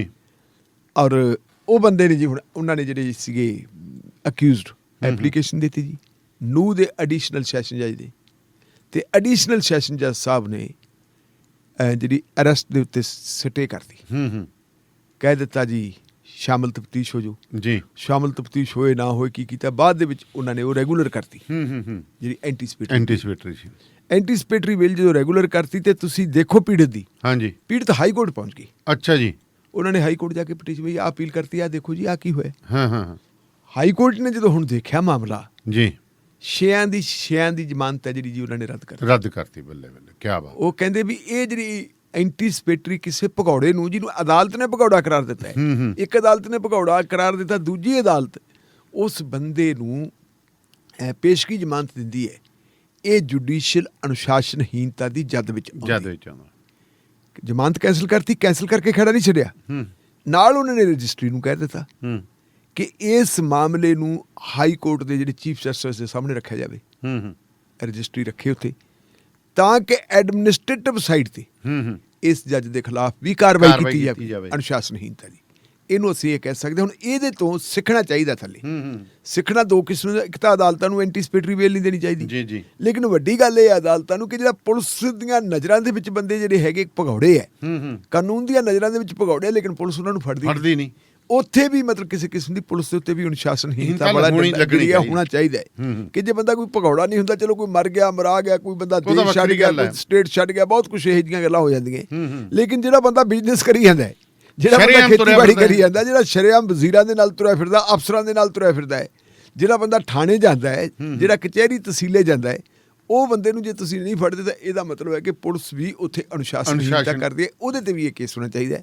ਸੋ ਮਾਨਯੋਗ ਜਿਹੜੀ ਪੰਜਾਬ ਤੇ ਹਰਿਆਣਾ ਹਾਈ ਕੋਰਟ ਦੀ ਜੱਜਮੈਂਟ ਆਈ ਹੈ, ਅੱਜ ਜੱਜਮੈਂਟ ਇੱਕ ਅੰਗਰੇਜ਼ੀ ਦੇ ਅਖਬਾਰ ਦੇ ਵਿੱਚ ਲੱਗੀ ਹੈ ਬੜੀ ਵਿਸਥਾਰ ਨਾਲ। ਅੱਛਾ ਜੀ। ਔਰ ਮੈਨੂੰ ਬੜਾ ਪੜ੍ਹ ਕੇ ਆਨੰਦ ਆਇਆ ਵੀ ਘੱਟੋ ਘੱਟ ਸਾਡੀਆਂ ਅਦਾਲਤਾਂ ਹੁਣ ਇੰਨੀਆਂ ਐਕਟਿਵ ਤਾਂ ਹੈ ਨਾ ਕਿ ਇਹ ਆਪਣੇ ਬੰਦਿਆਂ ਨੂੰ ਵੀ ਨਹੀਂ ਬਖਸ਼ਦੀਆਂ ਜਿੱਥੇ ਗਲਤੀ ਹੋਈ। ਚਾਹੀਦਾ ਵੀ ਹੈ। ਇਹ ਕਹਿੰਦੇ ਬੜੀ ਚਰਚਾ ਹੋ ਰਹੀ ਹੈ ਜੀ। ਢਿੱਲੋਂ ਸਾਹਿਬ ਕਹਿੰਦੇ ਹੁਣ ਜਿਹੜੇ ਨਵੇਂ ਚੀਫ ਜਸਟਿਸ ਸਾਹਿਬ ਆਏ ਸੁਪਰੀਮ ਕੋਰਟ ਦੇ, ਕਹਿੰਦੇ ਨੇਰੀ ਠਾਈ ਆਉਂਦੇ ਕੰਮ। ਨੇਰੀ ਚਲੋ ਆਪਾਂ ਉਹਨਾਂ ਨੇ ਅਹਿਸਾਸ ਕਰਾਤਾ ਕਿ ਜੁਡੀਸ਼ਰੀ ਗੁਲਾਮ ਨਹੀਂ ਹੈ। ਉਹਨਾਂ ਨੇ ਇੰਨਾ ਕੁ ਅਹਿਸਾਸ ਕਰਵਾ ਦਿੱਤਾ ਹੈ। ਤੁਸੀਂ ਦੇਖੋ ਵੀ ਆ ਪੈਗਾਸਸ ਵਾਲਾ ਮਾਮਲਾ ਜਦੋਂ ਆਇਆ ਉਦੋਂ ਵੀ ਉਹਨਾਂ ਨੇ ਕਹਿ ਦਿੱਤਾ ਕਿ ਤੁਹਾਡੇ ਕੋਲੇ ਸਬੂਤ ਦੱਸੋ ਕੀ ਹੈ ਜੀ। ਉਹ ਕਹਿੰਦੇ ਜੀ ਸਬੂਤ ਸਾਡੇ ਕੋਲੇ ਹੈ ਨਹੀਂ। ਕਹਿੰਦੇ ਪਟੀਸ਼ਨਾਂ ਤਾਂ ਤੁਹਾਡੀਆਂ ਆ ਗਈਆਂ ਸਾਰੀਆਂ ਪਾਈਆਂ ਹੋਈਆਂ ਜਿਹੜੀਆਂ ਇਹਦੇ ਤੇ ਅਖਬਾਰੀ ਰਿਪੋਰਟਾਂ ਦੇ ਆਧਾਰ ਤੇ। ਕਪਿਲ ਸਿੱਬਲ ਨੇ ਕਿਹਾ ਵੀ ਹਜੂਰ ਅਸੀਂ ਕਿੱਥੋਂ ਦੇਗੇ ਸਬੂਤ ਜੀ? ਸਬੂਤ ਤਾਂ ਸਰਕਾਰ ਕੋਲੇ, ਸਰਕਾਰ ਨੇ ਸਾਨੂੰ ਥੋੜਾ ਸਬੂਤ ਦੇਣੇ। ਅਸੀਂ ਸਾਡੀ ਪਟੀਸ਼ਨ ਤੁਸੀਂ ਪ੍ਰਵਾਨ ਕਰੋ, ਸੁਣਵਾਈ ਤੇ ਲਾਓ, ਅਸੀਂ ਐਪਲੀਕੇਸ਼ਨ ਦੇਵਾਂਗੇ, ਯਾਰ ਰਿਕਾਰਡ ਮੰਗਾਓ, ਯਾਰ ਰਿਕਾਰਡ ਅਦਾਲਤ ਹੁਕਮ ਦੇ ਕੇ ਰਿਕਾਰਡ ਮੰਗਾ ਲੈ, ਸਾਰਾ ਕੁਝ ਸਾਬਤ ਹੋ ਜਾਊਗਾ। ਔਰ ਮਾਨਯੋਗ ਅਦਾਲਤ ਨੇ ਕਹਿਤਾ ਠੀਕ ਹੈ, ਜੇ ਸੱਚਮੁੱਚ ਹੀ ਜਸੂਸੀ ਹੁੰਦੀ ਹੈ ਪੈਗਾਸਸ ਸਾਫਟਵੇਅਰ ਦੇ ਜ਼ਰੀਏ ਤਾਂ ਮਾਮਲਾ ਬੜਾ ਗੰਭੀਰ ਹੈ। ਪਹਿਲਾਂ ਆਪਾਂ ਹੋਰ ਮਾਮਲਿਆਂ 'ਚ ਵੀ ਦੇਖੀਏ ਤਾਂ ਜਿੱਦਾਂ ਦੇ ਚੀਫ ਜਸਟਿਸ ਰਮਨਾ ਸਾਹਿਬ ਆਏ ਹੈ, ਉਦੋਂ ਦੀ ਘੱਟੋ ਘੱਟ ਨਹੀਂ ਤਾਂ ਸੋਸ਼ਲ ਮੀਡੀਆ ਦੇ ਉੱਤੇ ਜਿਹੜੇ ਮਨੁੱਖੀ ਅਧਿਕਾਰਾਂ ਨੂੰ ਸਮਰਪਿਤ ਹੈ ਜਾਂ ਜਿਹੜੇ ਐਕਟਿਵਿਸਟ ਵਕੀਲ ਹੈਗੇ, ਅਕਸਰ ਹੀ ਉਹ ਜੁਡੀਸ਼ਰੀ ਦੀ ਕਿਹੜਾ ਆਲੋਚਨਾ ਨਹੀਂ ਕਰਦੇ। ਔਰ ਇਹ ਲਿਖਿਆ ਵੀ ਹੈ ਸਾਡੇ ਤਾਂ ਕਿ ਜੁਡੀਸ਼ਰੀ ਦੀ ਆਲੋਚਨਾ ਕੀਤੀ ਜਾ ਸਕਦੀ ਹੈ, ਲੇਕਿਨ ਆਲੋਚਨਾ ਜਿਹੜੀ ਆ ਉਹ ਸਾਰੂ ਹੋਵੇ। ਇਲਜ਼ਾਮ ਨਹੀਂ ਲਾਏ ਜਾ ਸਕਦੇ, ਉਹ ਸਾਰੂ ਆਲੋਚਨਾ ਕਰ ਸਕਦੇ। ਉਹਦੀ ਆਲੋਚਨਾ ਵਾਲੀ ਗੱਲ ਜਿਹੜੀ ਹੈਗੀ ਹੈ ਸਾਡੇ ਆਮ ਵਕੀਲ ਕਰਦੇ ਰਹੇ, ਪ੍ਰਸ਼ਾਂਤ ਭੂਸ਼ਣ ਨਹੀਂ ਕਰਦੇ ਰਹੇ। ਬਿਲਕੁਲ ਹਾਂਜੀ। ਲੇਕਿਨ ਜਿੱਦਾਂ ਦੇ ਰਮਨਾ ਸਾਹਿਬ ਆਏ ਆ ਕਿ ਇਹਨਾਂ ਨੇ ਟੇਕ ਓਵਰ ਕੀਤਾ, ਉਹਦੇ ਦੇ ਤਾਂ ਹਾਲਾਤ ਇਹ ਲੱਗਦਾ ਕਿ ਹਾਂ ਕੋਈ ਅਦਾਲਤਾਂ ਕੰਮ ਕਰਦੀਆਂ। ਪਹਿਲੇ ਜੱਜ ਸਾਹਿਬਾਨ ਦਾ ਤੁਸੀਂ ਦੇਖ ਲਓ, ਪਹਿਲੇ ਜੱਜ ਸਾਹਿਬਾਨ ਦੇ ਹੁੰਦੇ ਹੀ ਚੀਫ ਜਸਟਿਸ ਜਦੋਂ ਹੁੰਦੇ ਸੀ ਉਦੋਂ ਸੀ ਵੀ ਇਹ ਜੁਡੀਸ਼ਰੀ ਹੋ ਕੀ ਗਈ, ਕਿੱਧਰ ਨੂੰ ਗਈ ਜੁਡੀਸ਼ਰੀ, ਥੱਲੇ ਲੱਗੀ ਸੀ। ਤੇ ਢਿੱਲੋਂ ਸਾਹਿਬ, ਵਿੱਕੀ ਮਿੱਡੂ ਖੇੜੇ ਦੇ ਕਤਲ ਦਾ ਜਿਹੜਾ ਮਾਮਲਾ ਹੈ, ਇਹ ਵੀ ਇੱਕ ਬਹੁਤ ਚਰਚਿਤ ਮਾਮਲਾ। ਮੁੰਡਾ ਸਟੂਡੈਂਟ ਹੈ, ਲੀਡਰਸ਼ਿਪ ਤੋਂ ਨਿਕਲਦਾ ਇੱਥੇ ਆਇਆ, ਚਰਚਿਤ ਰਿਹਾ। ਹੁਣ ਅਕਾਲੀ ਦਲ ਨੇ ਪੂਰਨ ਤੌਰ ਦੇ ਉੱਤੇ ਅਡੋਪਟ ਕਰ ਲਿਆ, ਜਿਵੇਂ ਆਪਾਂ ਕਹਿੰਦੇ ਹਾਂ ਕਿ ਨਹੀਂ ਤਾਂ ਆਮ ਬੰਦਾ ਪੱਲਾ ਜਿਹਾ ਝਾੜ ਜਾਂਦਾ ਹੁੰਦਾ। ਹੁਣ ਕਹਿੰਦੇ ਕਿ ਸੁਖਬੀਰ ਸਿੰਘ ਬਾਦਲ ਨੇ ਬਹੁਤ ਵੱਡਾ ਬਿਆਨ ਦੇ ਦਿੱਤਾ ਇਹਦੇ ਕਾਤਲਾਂ ਦੇ ਖਿਲਾਫ। ਦੇਖੋ ਗੱਲ ਇਹ ਹੈ ਕਿ ਕੋਈ ਵੀ ਬੰਦਾ ਮਰ ਜੇ, ਕਿਸੇ ਵੀ ਬੰਦੇ ਦਾ ਕਤਲ ਹੋ ਜੇ, ਉਹਦੀ ਉਮਰ ਕੁਛ ਵੀ ਹੋਵੇ ਜੀ, ਉਹ ਕਤਲ ਜਿਹੜਾ ਲਾ ਐਂਡ ਆਰਡਰ ਦਾ ਮਾਮਲਾ, ਉਹਨੂੰ ਕੋਈ ਵੀ ਚੰਗਾ ਨਹੀਂ ਕਹਿ ਸਕਦਾ। ਹਰ ਬੰਦਾ ਜਿਹੜਾ ਇਨਸਾਨ ਉਹ ਕਹੂਗਾ ਮਾੜਾ ਹੋਇਆ ਤੇ ਦੋਸ਼ੀਆਂ ਨੂੰ ਸਜ਼ਾਵਾਂ ਮਿਲਣੀਆਂ ਚਾਹੀਦੀਆਂ। ਇਹ ਮੁੰਡਾ ਮਿੱਡੂ ਖੇੜਾ ਪਿੰਡ ਨਾਲ ਸੰਬੰਧਿਤ ਹੈ ਜੀ। ਮਿੱਡੂ ਖੇੜਾ ਪਿੰਡ ਪੰਜਾਬ ਦੇ ਅਹਿਮ ਪਿੰਡਾਂ ਚੋਂ ਹੈ। ਔਰ ਇੰਪੋਰਟੈਂਸ ਇਹਦੀ ਇਹ ਹੈ ਕਿ ਇਹ ਲੰਬੀ ਕੰਸਟੀਚੂਐਂਸੀ ਦੇ ਵਿੱਚ ਪੈਂਦਾ ਹੈ ਜੀ, ਤੇ ਲੰਬੀ ਕੰਸਟੀਚੂਐਂਸੀ ਸਰਦਾਰ ਪ੍ਰਕਾਸ਼ ਸਿੰਘ ਬਾਦਲ ਦੀ ਕੰਸਟੀਚੂਐਂਸੀ ਹੈ। ਮੈਨੂੰ ਜਾਣਕਾਰੀ ਮਿਲੀ ਕਿ 1999 ਦੀਆਂ ਚੋਣਾਂ ਵੇਲੇ ਇਸ ਲੜਕੇ ਦੇ ਪਿਤਾ ਜਿਹੜੇ ਹੈਗੇ ਸਰਦਾਰ ਗੁਰਦਿਆਲ ਸਿੰਘ ਜੀ, ਉਹਨਾਂ ਨੇ ਜਗਮੀਤ ਸਿੰਘ ਬਰਾੜ ਦੀ ਮਦਦ ਕੀਤੀ ਸੀ। ਉਦੋਂ 5000 ਵੋਟਾਂ ਦੇ ਉੱਤੇ ਸਰਦਾਰ ਸੁਖਬੀਰ ਸਿੰਘ ਬਾਦਲ ਹਾਰ ਗਏ ਸੀ। ਉਹ ਤੋਂ ਪਹਿਲਾਂ ਤੇ ਉਹ ਤੋਂ ਬਾਅਦ ਹਮੇਸ਼ਾ ਹੀ ਉਹ ਅਕਾਲੀ ਦਲ ਦੇ ਨਾਲ ਰਹੇ ਹੈ ਜੀ। ਬਾਦਲ ਸਾਹਿਬ ਵੀ ਵੱਡੇ ਉਹਨਾਂ ਦੇ ਘਰ ਗਏ ਸੀ ਤੇ ਬਾਦਲ ਸਾਹਿਬ ਨੇ ਵੀ ਕਿਹਾ ਕਿ ਮੇਰੇ ਨਾਲ ਮੇਰਾ ਸਾਥੀ ਰਿਹਾ ਗੁਰਦਿਆਲ ਸਿੰਘ, ਤੇ ਲਗਭਗ ਜਿੰਨੀਆਂ ਮੈਂ ਜੇਲ੍ਹਾਂ ਕੱਟੀਆਂ ਹਰ ਜੇਲ੍ਹ ਦੇ ਵਿੱਚ ਇਹ ਮੇਰੇ ਨਾਲ ਜਾਂਦਾ ਸੀ। ਚਲੋ ਉਹ ਵੱਖਰੀ ਗੱਲ ਹੈ, ਇਸ ਕਰਕੇ ਇੰਪੋਰਟੈਂਸ ਹੈ। ਇਹਦੇ ਵਿੱਚ ਕੋਈ ਸ਼ੱਕ ਨਹੀਂ ਕਿ ਉਸ ਮੁੰਡੇ ਨੇ ਆਪਣੀ ਜਿਹੜੀ ਇਮੇਜ ਬੜਾ ਸ਼ਾਨਦਾਰ ਬਣਾਇਆ। ਇੱਥੋਂ ਨਿਕਲਿਆ, ਉਹ ਪੰਜਾਬ ਯੂਨੀਵਰਸਿਟੀ ਜਾ ਕੇ ਪੜ੍ਹਨ ਲੱਗਾ ਚੰਡੀਗੜ੍ਹ। ਪੰਜਾਬ ਯੂਨੀਵਰਸਿਟੀ ਦੀ ਜਿਹੜੀ ਰਾਜਨੀਤੀ ਹੈ ਜੀ, ਉਹ ਰਾਜਨੀਤੀ ਦੂਜੀਆਂ ਯੂਨੀਵਰਸਿਟੀਆਂ ਨਾਲੋਂ ਇੱਕ ਵੱਖਰੀ ਕਿਸਮ ਦੀ ਹੈ। ਪੰਜਾਬ ਦੇ ਵਿੱਚ ਅੱਤਵਾਦ ਵਾਲਾ ਮਾਮਲਾ ਸ਼ੁਰੂ ਹੋਇਆ ਜੀ, ਉਦੋਂ ਤੋਂ ਲੈ ਕੇ ਹੁਣ ਤੱਕ ਪੰਜਾਬ ਦੇ ਕਿਸੇ ਵੀ ਕਾਲਜ ਦੇ ਵਿੱਚ, ਕਿਸੇ ਵੀ ਯੂਨੀਵਰਸਿਟੀ ਦੇ ਵਿੱਚ ਕਦੇ ਇਲੈਕਸ਼ਨ ਨਹੀਂ ਹੋਈ ਜੀ। ਲੇਕਿਨ ਜੇ ਅਸੀਂ ਯੂਨੀਵਰਸਿਟੀ ਚੰਡੀਗੜ੍ਹ ਦੀ ਗੱਲ ਕਰੀਏ, ਪੰਜਾਬ ਯੂਨੀਵਰਸਿਟੀ ਚੰਡੀਗੜ੍ਹ ਦੇ ਵਿੱਚ ਬਕਾਇਦਾ ਇਲੈਕਸ਼ਨਾਂ ਹੁੰਦੀਆਂ ਜੀ, ਔਰ ਉਹਨਾਂ ਇਲੈਕਸ਼ਨਾਂ ਦੇ ਵਿੱਚ ਬਹੁਤ ਕਿਸਮ ਦੇ ਬੰਦੇ ਜਿਹੜੇ ਹੈਗੇ ਚੁਣੇ ਜਾਂਦੇ ਆ। ਕੋਈ ਚੰਗੇ ਵਾਲੇ ਪਾਸੇ ਨੂੰ ਚੁਣਿਆ ਗਿਆ, ਕੋਈ ਮਾੜੇ ਵਾਲੇ ਪਾਸੇ ਨੂੰ ਚੁਣਿਆ ਗਿਆ। ਜੇ ਆਪਾਂ ਦੇਖੀਏ ਤਾਂ ਇਸ ਵੇਲੇ ਚਰਚਾ ਦੇ ਵਿੱਚ ਦੋ ਬੰਦਿਆਂ ਦਾ ਨਾਂ ਆਉਂਦਾ ਹੈ। ਇੱਕ ਜਿਹੜਾ ਅੱਜ ਕੱਲ੍ਹ ਤੁਸੀਂ ਦੇਖੋ ਨਾ ਵੀ ਪ੍ਰਦੇਸ਼ ਕਾਂਗਰਸ ਕਮੇਟੀ ਦਾ ਵਰਕਿੰਗ ਪ੍ਰੈਜ਼ੀਡੈਂਟ ਬਣਾਇਆ ਹੋਇਆ ਮਿਸਟਰ ਕੁਲਜੀਤ ਸਿੰਘ ਨਾਗਰਾ ਜੀ। ਇਹ ਕੁਲਜੀਤ ਸਿੰਘ ਨਾਗਰਾ ਵੀ ਪੈਦਾਵਾਰ ਪੰਜਾਬ ਯੂਨੀਵਰਸਿਟੀ ਦੀ ਹੈ ਜੀ, ਔਰ ਇਹ ਵੀ ਉੱਥੋਂ ਦੀ ਇਲੈਕਟਡ ਯੂਨੀਅਨ ਦਾ ਪ੍ਰੈਜ਼ੀਡੈਂਟ ਹੁੰਦਾ ਸੀ। ਦੂਸਰਾ ਮੁੰਡਾ ਦਲਵੀਰ ਗੋਲਡੀ ਹੈ ਧੂਰੀ ਵਾਲਾ ਜੀ ਜੀ, ਇਹ ਵੀ ਸਧਾਰਨ ਘਰ ਦਾ ਮੁੰਡਾ ਸੀ। ਉਸ ਯੂਨੀਵਰਸਿਟੀ ਦੇ ਵਿੱਚ ਗਿਆ, ਉੱਥੇ ਜਾ ਕੇ ਇਹਨੇ ਇਲੈਕਸ਼ਨ ਲੜੀ, ਉਹ ਵੀ ਪ੍ਰੈਜ਼ੀਡੈਂਟ ਬਣ ਗਿਆ ਸੀ। ਦੋਨੋਂ MLA ਜੀ ਔਰ ਦੋਨੋਂ ਕਾਂਗਰਸ ਪਾਰਟੀ ਦੇ ਨਾਲ। ਇੱਦਾਂ ਸੀ ਜੀ। ਦੇਖੀਏ ਜਿਹੜਾ ਮੁੰਡਾ ਵਿੱਕੀ ਮਿੱਡੂ ਖੇੜਾ ਹੈ, ਵਿੱਕੀ ਦਾ ਪੂਰਾ ਨਾਮ ਤਾਂ ਵਿਕਰਮ ਹੈ। ਵਿਕਰਮ, ਹਾਂਜੀ। ਵਿਕਰਮ ਮਿੱਡੂ ਖੇੜਾ ਜਿਹੜਾ ਹੈਗਾ ਇਹ ਗਿਆ ਤਾਂ ਉਹ ਜਿਹੜੀ ਉੱਥੋਂ ਦੀ ਪੋਲੀਟਿਕਸ, ਉੱਥੇ 3 ਕਿਸਮ ਦੇ ਲੋਕ ਆਏ, ਹੁਣ ਤਾਂ 4 ਹੋ ਗਏ ਕਿ society for students for society ਵਾਲੇ ਵੀ ਆ ਗਏ। ਹਾਂਜੀ ਹਾਂਜੀ, ਉਹ ਕੁੜੀ ਕਨੂਪ੍ਰਿਆ ਪ੍ਰੈਜ਼ੀਡੈਂਟ ਸੀ। ਬਿਲਕੁਲ ਬਿਲਕੁਲ। ਅੱਛਾ, ਉਹ ਤੋਂ ਪਹਿਲਾਂ ਜਿਹੜੀ ਉੱਥੇ NSUI ਹੁੰਦੀ ਸੀ, ਬੜਾ ਲੰਬਾ ਸਮਾਂ NSUI ਦਾ ਬੋਲਬਾਲਾ ਰਿਹਾ ਪੰਜਾਬ ਯੂਨੀਵਰਸਿਟੀ 'ਚ। ਫਿਰ ਪੂਸੂ ਤੇ ਸੋਪੂ ਆ ਗਈਆਂ। ਬਿਲਕੁਲ ਬਿਲਕੁਲ। ਉਹ ਪੂਸੂ ਤੇ ਸੋਪੂ ਦਾ ਵੀ ਆਪਸ ਵਿੱਚ ਚੱਲਦਾ ਰਿਹਾ। ਔਰ ਇਹ ਮੁੰਡਾ ਜਿਹੜਾ ਪੂਸੂ ਜਾਂ ਸੋਪੂ ਕਿਸੇ ਇੱਕ ਆਰਗੇਨਾਈਜੇਸ਼ਨ ਨਾਲ ਸੀ। ਲੇਕਿਨ ਫਿਰ ਜਦੋਂ ਪੰਜਾਬ ਦੇ ਵਿੱਚ ਅਕਾਲੀ ਸਰਕਾਰ ਬਣੀ ਤੇ ਅਕਾਲੀ ਸਰਕਾਰ ਦੇ ਕੋਲੇ ਬਾਕੀ ਸਭ ਕੁਝ ਸੀਗਾ। ਜੀ ਜੀ। ਅਕਾਲੀ ਸਰਕਾਰ ਕੋਲੇ ਸਟੂਡੈਂਟ, ਜਿਹੜੀ ਅਕਾਲੀ ਪਾਰਟੀ ਕੋਲੇ ਸਟੂਡੈਂਟ ਵਿੰਗ ਹੈ ਨਹੀਂ ਸੀ। ਆਮ ਤੌਰ ਦੇ ਉੱਤੇ ਆਪਾਂ ਦੇਖਦੇ ਹਾਂ ਆਲ ਇੰਡੀਆ ਸਿੱਖ ਸਟੂਡੈਂਟਸ ਫੈਡਰੇਸ਼ਨ ਹੈ ਜਿਹੜੀ ਜੀ, ਇਹ ਕਿਸੇ ਵੇਲੇ ਅਕਾਲੀ ਦਲ ਦਾ ਹਰਾਵਲ ਦਸਤਾ ਰਹੀ ਹੈ। ਔਰ ਆਲ ਇੰਡੀਆ ਸਿੱਖ ਸਟੂਡੈਂਟਸ ਫੈਡਰੇਸ਼ਨ ਦੇ ਵਿੱਚ ਜਿਹੜੇ ਬੰਦੇ ਐਕਟਿਵ ਰਹੇ ਹੈ ਜੀ, ਉਹ ਬੰਦੇ ਬਹੁਤ ਵੱਡੇ ਵੱਡੇ ਉੱਚੇ ਮੁਕਾਮਾਂ ਤੇ ਗਏ, ਬੜੇ ਸ਼ਾਨਦਾਰ ਬੁਲਾਰੇ ਜਿਨ੍ਹਾਂ ਨੂੰ ਇਤਿਹਾਸ ਦੀ, ਧਰਮ ਦੀ, ਸਾਰੇ ਕਿਸਮ ਦੀ ਸਮਝ ਹੈ। ਅੱਜ ਵੀ ਉਹਨਾਂ ਦੇ ਵਿੱਚੋਂ ਰਾਜਨੀਤਿਕ ਤੌਰ ਤੇ ਭਾਵੇਂ ਕੁਝ ਲੋਕ ਉਖੜ ਗਏ ਜੀ, ਲੇਕਿਨ ਉਹ ਆਪਣੀ ਭਾਸ਼ਣ ਕਲਾ ਦੇ ਵਿੱਚ, ਆਪਣੀ ਜਾਣਕਾਰੀ ਦੇ ਮਾਮਲੇ ਦੇ ਵਿੱਚ ਉਹਨਾਂ ਦਾ ਬੋਲਬਾਲਾ ਅੱਜ ਵੀ ਹੈਗਾ ਜੀ। ਮਿਸਾਲ ਦੇ ਤੌਰ ਦੇ ਉੱਤੇ ਆਪਾਂ ਦੇਖੀਏ ਵੀਰ ਦਵਿੰਦਰ ਸਿੰਘ ਹੈ। ਵੀਰ ਦਵਿੰਦਰ ਸਿੰਘ ਨੂੰ ਗੁਰਬਾਣੀ ਦੀ ਵੀ ਪੂਰੀ ਡੂੰਘਾਈ ਜਾਣ ਨਾਲ ਜਾਣਕਾਰੀ ਹੈ। ਉਹਨਾਂ ਨੂੰ ਪ੍ਰੀਵੇਲਿੰਗ ਸਿਚੁਏਸ਼ਨ ਬਾਰੇ ਵੀ ਜਾਣਕਾਰੀ ਹੈ। ਉਹਨਾਂ ਨੂੰ ਲਿਟਰੇਚਰ ਬਾਰੇ ਵੀ ਜਾਣਕਾਰੀ ਹੈ, ਰਾਜਨੀਤੀ ਬਾਰੇ ਵੀ ਜਾਣਕਾਰੀ ਹੈ ਪੂਰੀ ਤਰੀਕੇ ਦੇ ਨਾਲ। ਚਲੋ ਕਾਂਗਰਸ, ਆਲ ਇੰਡੀਆ ਸਿੱਖ ਸਟੂਡੈਂਟਸ ਫੈਡਰੇਸ਼ਨ ਤੋਂ ਸ਼ੁਰੂ ਹੋ ਕੇ ਉਹ ਅਕਾਲੀ ਦਲ ਦੇ ਵਿੱਚ ਆਉਂਦੇ, ਕਾਂਗਰਸ ਪਾਰਟੀ 'ਚ ਜਾਂਦੇ, ਗੱਲ ਨਹੀਂ ਬਣਦੀ। ਅਲਟੀਮੇਟਲੀ ਉਹ ਫਿਰ ਅਕਾਲੀ ਦਲ 'ਚ ਵੀ ਗਏ, ਉਹ ਪੀਪਲਜ਼ ਪਾਰਟੀ ਆਫ ਪੰਜਾਬ 'ਚ ਵੀ ਗਏ ਤੇ ਹੁਣ ਉਹ ਇਸ ਵੇਲੇ ਜਿਹੜਾ ਹੈਗਾ ਸੰਯੁਕਤ ਅਕਾਲੀ ਦਲ ਢੀਂਡਸਾ ਸਾਹਿਬ ਤੇ ਬਰਹਮਪੁਰਾ ਸਾਹਿਬ ਵਾਲਾ ਉਹਨਾਂ ਦੇ ਨਾਲ ਹੈ। ਇਦਾਂ ਹੀ ਜੇ ਆਪਾਂ ਦੇਖੀਏ ਤਾਂ ਪੰਜਾਬ ਦੇ ਵਿੱਚ ਜਿਹੜੇ ਤਕਦੀਰ ਦੇ ਧਨੀ ਮੰਨੇ ਗਏ ਆ ਸਰਦਾਰ ਜਗਮੀਤ ਸਿੰਘ ਬਰਾੜ ਜੀ। ਜਗਮੀਤ ਸਿੰਘ ਬਰਾੜ ਵੀ ਅਕਾਲੀ ਰਾਜਨੀਤੀ ਦੇ ਵਿੱਚੋਂ ਆਏ ਹੈ।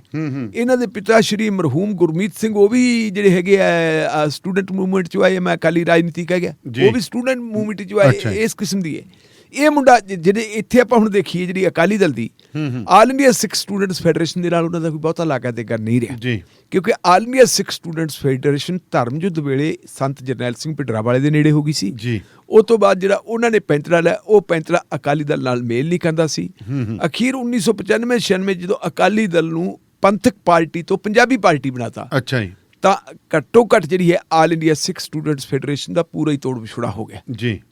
ਯੂਥ ਵਿੰਗ ਹੈਗਾ, ਇਸਤਰੀ ਅਕਾਲੀ ਦਲ ਹੈਗਾ, ਕਿਸਾਨ ਵਿੰਗ ਹੈਗਾ, ਬਾਕੀ ਸਾਰੇ ਵਿੰਗ ਹੈਗੇ ਜੀ ਜੀ। ਲੇਕਿਨ ਇਹਨਾਂ ਦੇ ਕੋਲੇ ਕੋਈ ਸਟੂਡੈਂਟ ਵਿੰਗ ਨਹੀਂ ਸੀ। ਫਿਰ ਬਿਕਰਮ ਸਿੰਘ ਮਜੀਠੀਆ, ਸੁਖਬੀਰ ਸਿੰਘ ਬਾਦਲ ਇਹਨਾਂ ਨੇ ਇੱਕ ਆਪਣਾ ਸਟੂਡੈਂਟ ਵਿੰਗ ਬਣਾਇਆ ਜਿਹਦਾ ਨਾਮ ਸੀ SOI ਜੀ, ਸਟੂਡੈਂਟ ਆਰਗੇਨਾਈਜੇਸ਼ਨ ਆਫ ਇੰਡੀਆ ਜੀ। ਔਰ ਉਹ ਸਟੂਡੈਂਟ ਆਰਗੇਨਾਈਜੇਸ਼ਨ ਆਫ ਇੰਡੀਆ ਦੇ ਵਿੱਚ ਜਿਹੜੇ ਬੜੇ ਕਿਸਮ ਦੇ ਲੋਕ ਸੀ ਜਿਨ੍ਹਾਂ ਦੇ ਖਿਲਾਫ ਇਲਜ਼ਾਮ ਵੀ ਬੜੇ ਲੱਗਦੇ ਰਹੇ। ਕਈ ਲੋਕ ਤਾਂ ਕਹਿੰਦੇ ਰਹੇ ਕਿ ਇਹ ਤਾਂ ਜੀ ਇਹਨਾਂ ਨੇ ਇੱਕ ਭਰਤੀ ਇਸ ਕਿਸਮ ਦੇ ਲੋਕ ਕੀਤੇ ਜਿਨ੍ਹਾਂ ਨੂੰ ਚੋਣਾਂ ਦੇ ਵਿੱਚ ਇਸਤੇਮਾਲ ਕਰ ਰਹੇ। ਜੀ ਜੀ। ਲੇਕਿਨ ਉਹਨਾਂ ਦੇ ਵਿੱਚ ਕੁਝ ਚੰਗੇ ਮੁੰਡੇ ਵੀ ਸੀ ਜਿਨ੍ਹਾਂ ਨੂੰ ਅਸੀਂ ਕਹਿੰਦੇ ਪੜ੍ਹਾਈ ਲਿਖਾਈ ਦੇ ਵਿੱਚ ਠੀਕ ਸੀ। ਇਹ ਮੁੰਡਾ ਜਿਹੜਾ ਹੈਗਾ ਬਿਕਰਮ ਬਿੱਡੂ ਖੇੜਾ, ਇਹ ਫਿਰ ਜਿਹੜੀ ਉਹ ਪੂਜਾ ਪੋਸੂ ਜਿਸ ਆਰਗੇਨਾਈਜੇਸ਼ਨ 'ਚ ਹੁੰਦਾ ਸੀ ਉਹ 'ਚ ਆ ਗਿਆ SOI ਦੇ ਵਿੱਚ ਆ ਕੇ ਇਹਨੇ ਬਹੁਤ ਵਧੀਆ ਪਰਫਾਰਮ ਕੀਤਾ। ਔਰ ਤੁਸੀਂ ਦੇਖੋ ਇੱਕ ਵਾਰੀ ਤਾਂ ਸਟੇਜ ਹੋ ਕੇ ਪੰਜਾਬ ਯੂਨੀਵਰਸਿਟੀ ਦੇ ਵਿੱਚ SOI ਦਾ ਕਬਜ਼ਾ ਹੋ ਗਿਆ ਸੀ ਹਾਂ, ਸਾਰੀਆਂ ਯੂਨੀਅਨਾਂ ਤੇ। ਉਹ ਤੋਂ ਬਾਅਦ ਇਹ ਪਰਿਵਾਰ ਜਿਹੜਾ ਚੰਡੀਗੜ੍ਹ ਦੀ ਰਾਜਨੀਤੀ ਦੇ ਵਿੱਚ ਵੀ ਦਿਲਚਸਪੀ ਲੈਣ ਲੱਗ ਪਿਆ। ਇਹ ਹਾਂ ਚੰਡੀਗੜ੍ਹ ਹੀ ਲਾ ਲਓ, ਆਪਾਂ ਮੋਹਾਲੀ ਟਰਾਈ ਸਿਟੀ 'ਚ ਆ ਗਏ। ਚੰਡੀਗੜ੍ਹ ਦੇ ਵਿੱਚ ਤਾਂ ਯੂਟੀ ਵਾਲਾ ਕੰਮ ਹੈ। ਹੁਣ ਤੁਸੀਂ ਦੇਖੋ ਪਿੱਛੇ ਇਲੈਕਸ਼ਨਾਂ ਹੋਈਆਂ ਉੱਥੇ ਨਗਰ ਨਿਗਮ ਦੀਆਂ, ਅਜੇਪਾਲ ਬਰਾੜ ਦਾ ਭਰਾ ਜੀ ਜੀ, ਉਹਨੇ ਇਲੈਕਸ਼ਨ ਲੜੀ ਔਰ ਉਹਨਾਂ ਦੇ ਤਕੜੇ ਬੰਦਿਆਂ ਦੇ ਖਿਲਾਫ ਲੜੀ ਹੈ, ਬਹੁਤ ਥੋੜੀਆਂ ਵੋਟਾਂ ਤੇ ਰਿਹਾ ਸੀ। ਇਹਦੇ ਨਾਲ ਹੀ ਫਿਰ ਕਈ ਕਿਸਮ ਦੇ ਇਲਜ਼ਾਮ ਵੀ ਲੱਗਣ ਲੱਗ ਜਾਂਦੇ। ਬਿਲਕੁਲ ਇਲਜ਼ਾਮ ਵੀ ਲੱਗਦੇ ਰਹੇ। ਚਲੋ ਸਾਰਾ ਕੁਛ ਆਪਾਂ ਉਸ ਗੱਲ ਨੂੰ ਛੱਡ ਦਈਏ। ਹੁਣ ਅਚਨਚੇਤ ਜਿਹੜਾ ਪਿਛਲੇ ਦਿਨੀ ਇਸ ਮੁੰਡੇ ਦਾ ਕਤਲ ਹੋ ਗਿਆ ਜੀ, ਔਰ ਕਤਲ ਹੋਣ ਤੋਂ ਬਾਅਦ ਜਿਹੜੀਆਂ ਗੱਲਾਂ ਸਾਹਮਣੇ ਆ ਰਹੀਆਂ ਉਹ ਆ ਗਿਆ ਜੀ ਜਿਹੜਾ ਦਵਿੰਦਰ ਬੰਬੀਹਾ ਗੈਂਗ ਹੈ ਜੀ, ਉਹਦੇ ਵੱਲੋਂ ਕਹਿੰਦੇ ਜੀ ਜ਼ਿੰਮੇਵਾਰੀ ਲੈ ਲਈ ਗਈ ਹੈ ਕਿ ਅਸੀਂ ਇਸ ਬੰਦੇ ਦਾ ਕਤਲ ਕੀਤਾ ਤੇ ਉਹਨਾਂ ਨੇ ਕਾਰਨ ਦੱਸਿਆ ਵੀ ਕਿਉਂ ਕਤਲ ਕੀਤਾ। ਕਹਿੰਦੇ ਜੀ ਇਹ ਬੰਦਾ ਇਨਫੋਰਮੇਸ਼ਨ ਦਿੰਦਾ ਹੁੰਦਾ ਪੈਸੇ ਵਾਲੇ ਬੰਦਿਆਂ ਦੀ, ਗਾਇਕਾਂ ਦੀ, ਗੀਤਕਾਰਾਂ ਦੀ, ਜੋ ਵੱਡੀਆਂ ਉਹਨਾਂ ਨੂੰ, ਲਾਰੈਂਸ ਬਿਸ਼ਨੋਈ ਨੂੰ, ਕਿਉਂਕਿ ਲਾਰੈਂਸ ਬਿਸ਼ਨੋਈ ਵੀ ਇਹਨਾਂ ਦੇ ਗਰੁੱਪ ਦੇ ਵਿੱਚ ਹੀ ਰਹੇ। ਜਿਹੜੀ ਸਟੂਡੈਂਟ ਰਾਜਨੀਤੀ ਹੈ ਪੰਜਾਬ ਯੂਨੀਵਰਸਿਟੀ ਦੀ ਉਹਦੇ ਵਿੱਚ ਰਿਹਾ ਸੀ। ਔਰ ਲਾਰੈਂਸ ਬਿਸ਼ਨੋਈ ਵਰਗੇ ਜਦੋਂ ਕੋਈ ਵਾਰਦਾਤ ਕਰ ਦਿੰਦੇ ਸੀ, ਪੈਸਾ ਧੇਲਾ ਲੈ ਲੈਂਦੇ ਸੀ, ਬਾਅਦ ਦੇ ਵਿੱਚ ਇਹ ਕਹਿੰਦੇ ਜ਼ਿੰਮੇਵਾਰੀ ਲੈ ਲੈਂਦੇ ਸੀ ਕਿ ਜੀ ਇਹ ਤਾਂ ਬੰਬੀਹਾ ਗਰੁੱਪ ਦੀ ਕਾਰਵਾਈ ਹੈ ਜੀ, ਸਾਨੂੰ ਬਦਨਾਮ ਕਰਦੇ ਸੀ। ਇੱਕ ਜਿਹੜਾ ਹੈਗਾ ਪੰਜਾਬ ਯੂਨੀਵਰਸਿਟੀ ਦੇ ਵਿੱਚੋਂ ਕੋਈ ਕਤਲਾਂ ਦੀ ਰਾਜਨੀਤੀ ਵੀ ਜਿਹੜੀ ਹੈ ਸਟੂਡੈਂਟ ਆਰਗੇਨਾਈਜੇਸ਼ਨ 'ਚ ਇੱਥੋਂ ਹੀ ਸ਼ੁਰੂ ਹੋਈ ਹੈ। ਬਿਲਕੁਲ ਹਾਂਜੀ। ਪੰਜਾਬ ਰਾਜਨੀਤੀ 'ਚੋਂ ਆਪਾਂ ਨੂੰ ਪਤਾ ਕਿੰਨੇ ਲੋਕ ਆਏ। ਪਿੱਛੇ ਜੇ ਫਰੀਦਕੋਟ ਦੇ ਵਿੱਚ ਇੱਕ ਪਹਿਲਵਾਨ ਨਾਂ ਦੇ ਮੁੰਡੇ ਦਾ ਕਤਲ ਹੋਇਆ ਸੀ ਜੀ। ਪਹਿਲਵਾਨ ਤੋਂ ਪਹਿਲਾਂ ਇੱਕ ਹੋਰ ਕਤਲ ਹੋਇਆ ਸੀ। ਉਹ ਵੀ ਮੇਰਾ ਖਿਆਲ ਹੈ ਇੱਕੋ ਨਾਮ ਵੀ ਦੋਨਾਂ ਦੇ ਗੁਰਲਾਲ ਮਿਲਦੇ ਗੁਲਦੇ ਸੀ। ਇੱਕ ਜਿਹੜਾ ਮਗਰੋਂ ਹੋਇਆ ਕਤਲ ਉਹ ਗੁਰਲਾਲ ਪਹਿਲਵਾਨ ਸੀ, ਪਹਿਲਾ ਗੁਰਲਾਲ ਬਰਾੜ ਸੀ। ਔਰ ਗੁਰਲਾਲ ਬਰਾੜ ਨੂੰ ਮਾਰਨ ਵਾਲੇ ਬੰਦੇ ਵੀ ਕੁਛ ਬਾਹਰ ਚਲੇ ਗਏ ਸੀ। ਫਿਰ ਉਹਦਾ ਕਤਲ ਹੋ ਗਿਆ। ਬੜਾ ਕੁਛ ਹੁੰਦਾ ਰਿਹਾ ਜੀ। ਔਰ ਇਹ ਦੀਆਂ ਕੜੀਆਂ ਵੀ ਨਾਲ ਜੋੜਨ ਦੀ ਗੱਲ ਹੈ। ਇੱਕ ਮੁੰਡਾ ਕੋਈ ਦਿਉੜਾ ਹੈ ਕੋਟਕਪੂਰੇ ਦਾ ਫਿਰੋਜ਼ਪੁਰ ਵੀ ਸੀਗਾ ਉਹਦਾ, ਉਹ ਵੀ ਮੈਨੂੰ ਲੱਗਦਾ ਹਾਂ ਉਹ ਦਿਉੜਾ ਸੀ। ਦਿਉੜੇ ਦਾ ਵੀ ਕਤਲ ਹੋਇਆ ਸੀ। ਹਾਂ ਬੜਾ ਬਿਲਕੁਲ। ਦਿਉੜੇ ਦੇ ਕਤਲ ਤੋਂ ਬਾਅਦ ਜਿਹੜਾ ਉਹਦਾ ਭਰਾ ਸ਼ਾਇਦ ਉਹਦਾ ਨਾਮ ਮੁੰਡੇ ਦਾ ਬਿਨੇ ਦਿਉੜਾ ਹੈ ਜੀ। ਹੁਣ ਇਹਨਾਂ ਦਿਨਾਂ ਦੇ ਵਿੱਚ ਨਾਂ ਉਹਦਾ ਆ ਗਿਆ ਜੀ। ਕਹਿੰਦੇ ਕਿਉਂਕਿ ਜਿਹੜੀ ਵਿੱਕੀ ਦਿਉੜਾ ਨੂੰ ਬਿੱਟੂ ਖੇੜਾ ਨੂੰ ਜਿਹੜੀ ਗੋਲੀ ਮਾਰੀ ਹੈ ਜੀ, ਜਿਹੜਾ ਸ਼ਾਰਪ ਸ਼ੂਟਰ ਸੀ, ਇੱਕ ਬੰਦਾ ਬਹੁਤ ਤੇਜ਼ੀ ਨਾਲ ਗੋਲੀ ਚਲਾਉਂਦਾ ਸੀ, ਉਹ ਖੱਬੇ ਹੱਥ ਨਾਲ ਚਲਾਉਂਦਾ ਸੀ। ਅੱਛਾ ਜੀ। ਕਹਿੰਦੇ ਜੀ ਉਹ ਜਿਹੜਾ ਦਿਉੜਾ ਹੈ, ਦਿਉੜਾ ਜਿਹੜਾ ਮ੍ਰਿਤਕ ਦਿਉੜਾ ਉਹਦਾ ਭਰਾ ਜਿਹੜਾ, ਉਹਦਾ ਕਹਿੰਦੇ ਖੱਬੇ ਹੱਥ ਉਹ ਵੀ ਖੱਬੂ ਹੈ। ਹਾਂ ਖੱਬਚੂ ਹੈ। ਤੇ ਕਹਿੰਦੇ ਜੀ ਉਹ ਹੋ ਸਕਦਾ। ਅੱਜ ਉਸ ਮੁੰਡੇ ਨੇ ਜਿਹੜਾ ਹੈਗਾ ਸੋਸ਼ਲ ਮੀਡੀਆ ਦੇ ਰਾਹੀਂ ਨੂੰ ਚੁਣੌਤੀ ਦੇਤੀ। ਅੱਛਾ ਜੀ। ਉਹ ਕਹਿੰਦਾ ਜੀ ਜੇ ਕੋਈ ਪੁਲਿਸ ਦੇ ਕੋਲੇ ਸਬੂਤ ਹੈਗੇ ਹੈ ਤਾਂ ਉਹ ਸਬੂਤ ਜ਼ਾਹਰ ਕਰੇ, ਮੀਡੀਆ ਨੂੰ ਦੇਵੇ। ਮੇਰਾ ਕੋਈ ਲਾਗਾ ਤੇ ਗਈ ਨਹੀਂ ਵਿੱਕੀ ਦੇ ਨਾਲ। ਲੇਕਿਨ ਜਿਹੜੀ ਹੈਗੀ ਹੈ ਲਾਰੈਂਸ ਬਿਸ਼ਨੋਈ ਨੇ ਨਾਲ ਦੀ ਨਾਲ ਜਿਹੜੀ ਹੈਗੀ ਹੈ ਇੱਕ ਮੋੜਵੀਂ ਧਮਕੀ ਵੀ ਦੇਤੀ ਜੀ ਕਿ ਜਿਨ੍ਹਾਂ ਲੋਕਾਂ ਨੇ ਸਾਡੇ ਇਸ ਭਰਾ ਨੂੰ ਕਤਲ ਕੀਤਾ ਅਸੀਂ ਸਬਕ ਉਹਨਾਂ ਨੂੰ ਵੀ ਸਿਖਾਵਾਂਗੇ ਜੀ। ਰਹੀ ਗੱਲ ਜਿਹੜੀ ਹੈਗੀ ਹੈ ਹੁਣ ਸੁਖਬੀਰ ਸਿੰਘ ਬਾਦਲ ਹੋਰਾਂ ਦੀ ਆ ਜੀ, ਉਹਨਾਂ ਦਾ ਆਪਣਾ ਬੰਦਾ ਸੁਖਬੀਰ ਸਿੰਘ ਬਾਦਲ ਵੀ ਗਏ, ਵੱਡੇ ਬਾਦਲ ਸਾਹਿਬ ਗਏ, ਅੱਜ ਸ਼ਾਇਦ ਕਹਿੰਦੇ ਮਜੀਠੀਆ ਸਾਹਿਬ ਵੀ ਆ ਗਏ ਜੀ। ਉਹ ਵੀ ਜਾ ਕੇ ਆਉਣੇ ਆ। ਬੀਬਾ ਬਾਦਲ ਦੇ ਨਾਲ ਤਸਵੀਰਾਂ ਵੀ ਨਾ ਸਾਰਿਆਂ ਦੇ ਨਾਲ ਹੈ। ਬੰਟੀ ਰਮਾਣੇ ਨੇ ਵੀ ਤੁਸੀਂ ਦੇਖੋ, ਚਾਹੇ ਆਪਣਾ ਮੁੰਡਾ ਰੋਜੀ ਬਰਕੰਦੀ ਹੈ ਜੀ, ਸਭ ਨੇ ਬੜਾ ਅਫਸੋਸ ਪ੍ਰਗਟ ਕੀਤਾ। ਇਹ ਕਹਿੰਦੇ ਜੀ ਠੀਕ ਹੈ ਅਸੀਂ ਹੁਣ ਸਜ਼ਾਵਾਂ ਦੇਵਾਂਗੇ। ਸੁਖਬੀਰ ਸਿੰਘ ਬਾਦਲ ਨੇ ਕਿਹਾ ਜੀ ਮੈਂ SSP ਨਾਲ ਤੋਂ ਵੀ ਫੀਡਬੈਕ ਲੈਣਾ ਜੀ, ਮੈਂ DIG ਨਾਲ ਵੀ ਗੱਲ ਕਰਦਾ, DGP ਨਾਲ ਵੀ ਗੱਲ ਕਰੂੰਗਾ। ਤੇ ਨਾਲ ਕਹਿੰਦਾ ਜਿੱਦੇ ਸਾਡਾ ਰਾਜ ਭਾਗ ਆ ਗਿਆ ਵਾਹਿਗੁਰੂ ਦੀ ਕਿਰਪਾ ਨਾਲ, ਤੇ ਫਿਰ ਕਹਿੰਦੇ ਇਹ ਤਾਂ ਜਿਹੜਾ ਹੈਗਾ ਜੀ ਬੰਦਿਆਂ ਨੂੰ ਬਚ ਕੇ ਨਹੀਂ ਜਾਣ ਦੇਵਾਂਗੇ, ਸੁੱਕੇ ਨਹੀਂ ਜਾਣ ਦੇਵਾਂਗੇ। ਬਹੁਤ ਵਧੀਆ ਗੱਲ ਹੈ, ਸੁੱਕਾ ਜਾਣਾ ਵੀ ਨਹੀਂ ਚਾਹੀਦਾ। ਪਰ ਗੱਲ ਇਹ ਹੈ ਕਿ ਜਦੋਂ ਆਪਦੇ ਘਰ ਨੂੰ ਲੱਗਦੀ ਹੈ ਉਦੋਂ ਅੱਗ ਤੇ ਦੂਜੇ ਨੂੰ ਬਸੰਤਰ। ਹੁਣ ਇਹੀ ਸਵਾਲ ਫਿਰ ਸੁਖਬੀਰ ਸਿੰਘ ਬਾਦਲ ਦੇ ਸਾਹਮਣੇ ਖੜਾ ਹੁੰਦਾ। ਬਾਕੀ ਗੱਲਾਂ ਛੱਡ ਦਿਓ, ਕੋਈ ਜੋ ਕਾਂਗਰਸ ਵਾਲੇ ਇਲਜ਼ਾਮ ਲਾਈ ਜਾਣ ਨਾਲ ਸਾਹਿਬ ਸ਼੍ਰੀ ਗੁਰੂ ਗ੍ਰੰਥ ਸਾਹਿਬ ਦੀ ਬੇਅਦਬੀ ਦੀਆਂ ਘਟਨਾਵਾਂ ਹੋਈਆਂ ਜੀ, ਉਦੋਂ ਜਿਹੜਾ ਹੈਗਾ ਉਦੋਂ ਬੇਗੁਨਾਹਾਂ ਨੂੰ ਫੜ ਕੇ ਕਿਉਂ ਕੁੱਟਿਆ ਗਿਆ? ਜਿਹੜੇ ਮੁੰਡੇ ਪੰਜ ਗਰਾਈ ਵਾਲੇ ਦੋ ਭਰਾ ਰੁਪਿੰਦਰ ਹੋਰੀ ਫੜ ਕੇ ਕੁੱਟੇ ਗਏ ਸੀ, ਉਹਨਾਂ ਦੀ ਬੁਰੀ ਹਾਲਤ ਕਿਉਂ ਹੋਈ? ਉਸ ਵੇਲੇ ਜਿਨ੍ਹਾਂ ਨੇ ਗੁਰੂ ਗ੍ਰੰਥ ਸਾਹਿਬ ਦੀ ਬੇਅਦਬੀ ਨੂੰ ਅੰਜਾਮ ਦਿੱਤਾ ਸੀ, ਉਹਨਾਂ ਲੋਕਾਂ ਨੂੰ ਕਿਉਂ ਨਹੀਂ ਫੜਿਆ ਗਿਆ? ਜੀ, ਜਿਨ੍ਹਾਂ ਪੁਲਿਸ ਵਾਲਿਆਂ ਨੇ ਬਾਈਬਲ ਕਲਾਂ ਦੇ ਵਿੱਚ ਦੋ ਬੰਦਿਆਂ ਨੂੰ, ਗੁਰਜੀਤ ਸਿੰਘ ਨੂੰ ਤੇ ਕ੍ਰਿਸ਼ਨ ਭਗਵਾਨ ਸਿੰਘ ਨੂੰ ਗੋਲੀਆਂ ਨਾਲ ਭੁੰਨਿਆ ਵਾ, ਉੱਥੇ ਅਣਪਛਾਤੀ ਪੁਲਿਸ ਕਿਵੇਂ ਬਣ ਗਈ? ਇੱਕ ਹਫ਼ਤਾ ਤੱਕ ਕੇਸ ਰਜਿਸਟਰ ਕਿਉਂ ਨਹੀਂ ਹੋਇਆ? ਜੀ, ਇਹ ਜਿਹੜਾ ਅਸਲ ਦੇ ਵਿੱਚ ਜਿਹੜੀ ਇਹ ਸਾਰਾ ਸਿਲਸਿਲਾ ਹੈ ਕਿ ਜਿਹੜੇ ਨੌਜਵਾਨ ਮੁੰਡੇ ਹੁੰਦੇ ਆ ਕਈ ਵਾਰੀ ਗੁੰਮਰਾਹ ਹੋ ਜਾਂਦੇ ਆ, ਪੁੱਠੇ ਰਸਤੇ ਪੈ ਜਾਂਦੇ ਆ, ਪੋਲੀਟੀਕਲ ਲੋਕ ਉਹਨਾਂ ਨੂੰ ਇਸਤੇਮਾਲ ਕਰਦੇ, ਫਿਰ ਪੋਲੀਟੀਕਲ ਲੋਕ ਜਿਹੜਾ ਇਹਨਾਂ ਚੀਜ਼ਾਂ ਦਾ ਰਾਜਨੀਤੀਕਰਨ ਕਰਦੇ ਆ, ਜਦੋਂ ਆਪਣੀ ਰਾਜਨੀਤੀ ਵਾਸਤੇ ਇਸਤੇਮਾਲ ਕਰਦੇ ਆ। ਗੱਲ ਤਾਂ ਸਾਰੀ ਗੜਬੜ ਉਦੋਂ ਹੁੰਦੀ ਹੈ। ਜੋ ਮਾਹੌਲ ਬਣਿਆ ਪੰਜਾਬ ਦਾ, ਇਹ ਮਾਹੌਲ ਕਿਸੇ ਹੋਰ ਨੇ ਨਹੀਂ ਬਣਾਇਆ, ਇਹ ਸਾਡੀ ਰਾਜਨੀਤਿਕ ਜਮਾਤ ਨੇ ਬਣਾਇਆ। ਚਾਹੇ ਸਰਕਾਰ ਉਹਨਾਂ ਦੀ ਹੋਵੇ ਚਾਹੇ ਉਹਨਾਂ ਦੀ ਹੋਵੇ। ਹੁਣ ਤੁਸੀਂ ਦੇਖੋਗੇ ਇਲਜ਼ਾਮ ਲਾਇਆ ਕੱਲ੍ਹ ਸਰਦਾਰ ਸੁਖਬੀਰ ਸਿੰਘ ਬਾਦਲ ਨੇ, ਕਹਿੰਦੇ ਜੀ ਪੰਜਾਬ ਦੀ ਜਿਹੜੀ ਕਾਂਗਰਸ ਸਰਕਾਰ ਹੈ ਇਹ ਤਾਂ ਦਹਿਸ਼ਤਗਰਦਾਂ ਨੂੰ ਕਹਿੰਦੇ ਮਹਿਮਾਨਾਂ ਵਾਂਗੂ ਰੱਖਦੀ ਹੈ। ਖਾਸ ਕਰਕੇ ਉਹਨਾਂ ਨੇ ਨਾਂ ਲਿਆ ਜੱਗੂ ਭਗਵਾਨਪੁਰੀਏ ਦਾ, ਕਿ ਜੱਗੂ ਭਗਵਾਨਪੁਰੀਏ ਨੂੰ ਤਾਂ ਸਾਰੀਆਂ ਫੈਸਿਲਿਟੀਜ਼ ਦਿੱਤੀਆਂ ਹੋਈਆਂ, ਔਰ ਟਾਰਗੇਟ ਕਿਹਨੂੰ ਕੀਤਾ? ਸੁੱਖੀ ਰੰਧਾਵੇ ਨੂੰ, ਕਿ ਜੀ ਸੁੱਖੀ ਰੰਧਾਵਾ ਸਾਰਾ ਕੁਛ ਕਰਦਾ ਹੈ। ਸੁੱਖੀ ਰੰਧਾਵਾ ਜਿਹੜਾ ਹੈਗਾ, ਸੁੱਖੀ ਰੰਧਾਵਾ ਕਹਿੰਦਾ ਵੀ ਘੱਟੋ ਘੱਟ ਜਿਹੜਾ ਬੰਦਾ ਮਰਿਆ ਤੁਸੀਂ ਇਹ ਕਰੋ, ਗੱਲ ਮਾੜੀ ਹੋਈ ਹੈ, ਪਰ ਆਪ ਦੇਖੋ ਤੁਸੀਂ ਆਪ ਕੀ ਕਰਨ ਕਰਾਉਣ ਵਾਲੀ ਗੱਲ ਹੈ। ਇਹ ਬੜੀਆਂ ਗੱਲਾਂ ਇਸ ਕਿਸਮ ਦੀਆਂ। ਪੰਜਾਬ ਦੇ ਰਾਜਨੀਤਿਕ ਲੋਕਾਂ ਨੂੰ ਚਾਹੀਦਾ ਕਿ ਘੱਟੋ ਘੱਟ ਕੇ ਜਿਹੜੀ ਸਾਡੀ ਰਾਜਸੀ ਜਮਾਤ ਹੈ ਕਿ ਪੰਜਾਬ ਤੇ ਰਹਿਮ ਕਰੋ, ਮੁੰਡਿਆਂ ਨੂੰ ਮੁੰਡੇ ਰਹਿਣ ਦਿਓ। ਪਿਛਲੇ ਸਮੇਂ 'ਚ ਤੁਸੀਂ ਦੇਖੋ ਦਾਨੇ ਵਾਲੀਆ ਸਭ ਕਿੰਨੇ ਹੋ ਗਏ, ਇੱਕ ਅੰਮ੍ਰਿਤਸਰ ਦੇ ਹਸਪਤਾਲ ਦੇ ਵਿੱਚ ਮੁੰਡਾ ਮਾਰਤਾ, ਉਹ ਵੀ ਗੈਂਗਸਟਰ। ਇੱਕ ਨਰੂ ਵਾਲੇ ਕੁਲਵੀਰ ਮਾਰਤਾ, ਇਹ ਵੀ ਗੈਂਗਸਟਰ।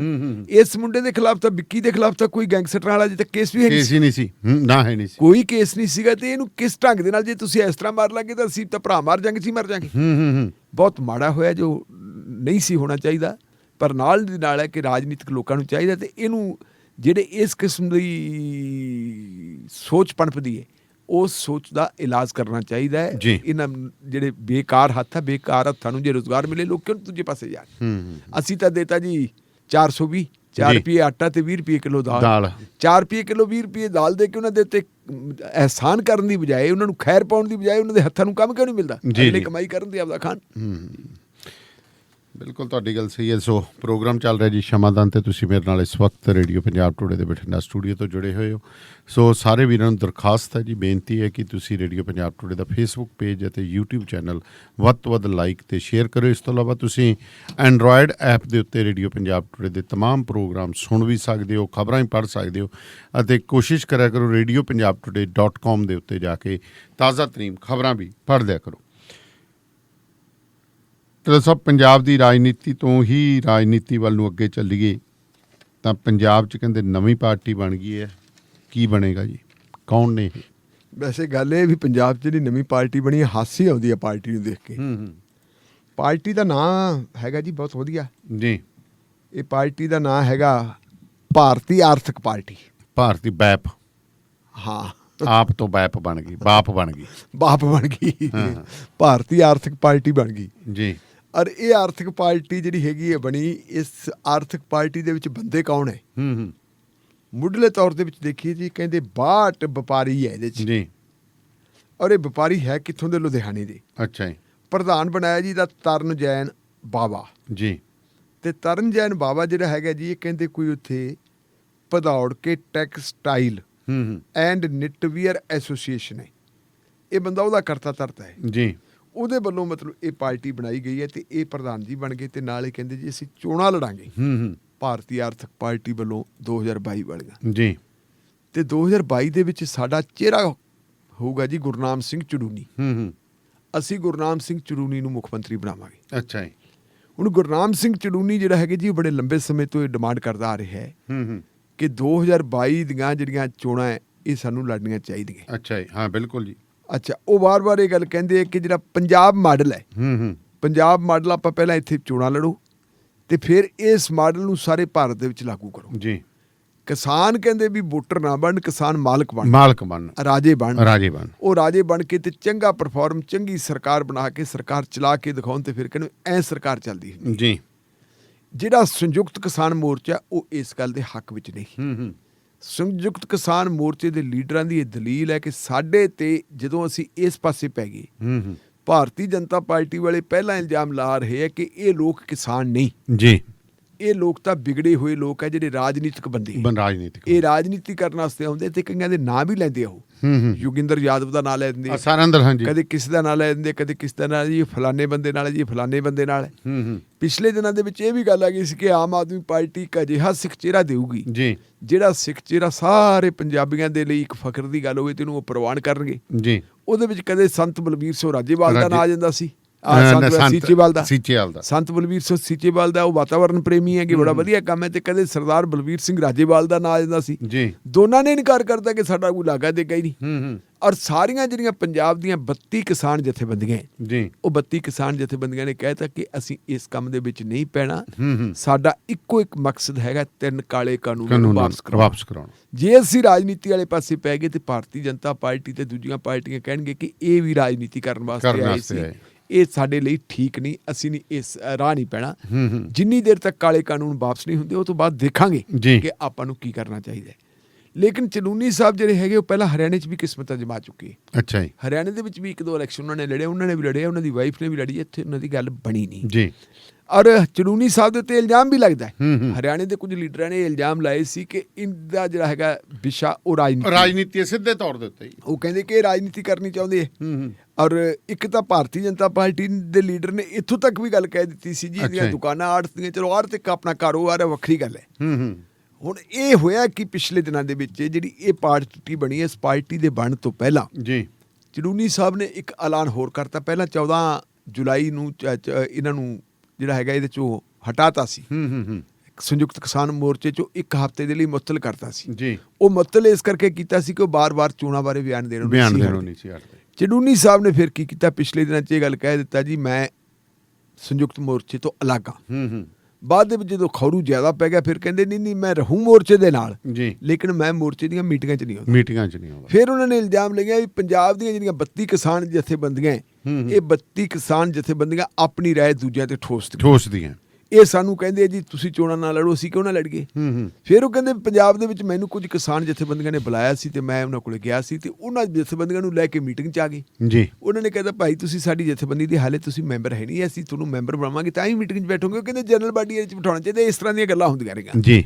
ਇਹਨਾਂ ਗੱਲਾਂ ਦੇ ਨਾਲ ਦੀ ਨਾਲ ਹੀ ਮੈਂ ਕੱਲ੍ਹ ਹੀ ਮੇਰੀ ਗੱਲ ਹੋਈ ਕਿਸੇ ਕਿਸਾਨ ਆਗੂ ਦੇ ਨਾਲ ਜੀ ਵੀ ਇਹ ਗੱਲ ਕੀ ਹੈ।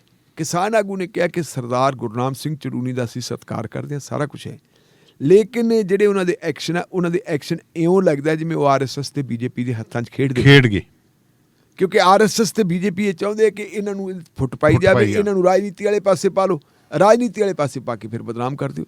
ਦਾਨਿਆਲੀਆ ਸਾਹਿਬ ਮੈਂ ਇਸ ਇਲਜ਼ਾਮ ਦੀ ਪੁਸ਼ਟੀ ਤਾਂ ਨਹੀਂ ਕਰਦਾ ਜੀ, ਲੇਕਿਨ ਜਿਹੜੇ ਬਾਟ ਵਪਾਰੀਆਂ ਨੇ ਕੱਲ ਪਾਰਟੀ ਬਣਾਈ ਹੈ ਲੁਧਿਆਣੇ, ਹੁਣ ਤੁਸੀਂ ਇਹ ਦੱਸੋ ਕਿ ਵਪਾਰੀਆਂ ਦਾ ਤੇ ਕਿਸਾਨੀ ਦਾ ਸਿੱਧਾ ਤਾਲੁਕ ਕੀ ਹੈ? ਨਹੀਂ।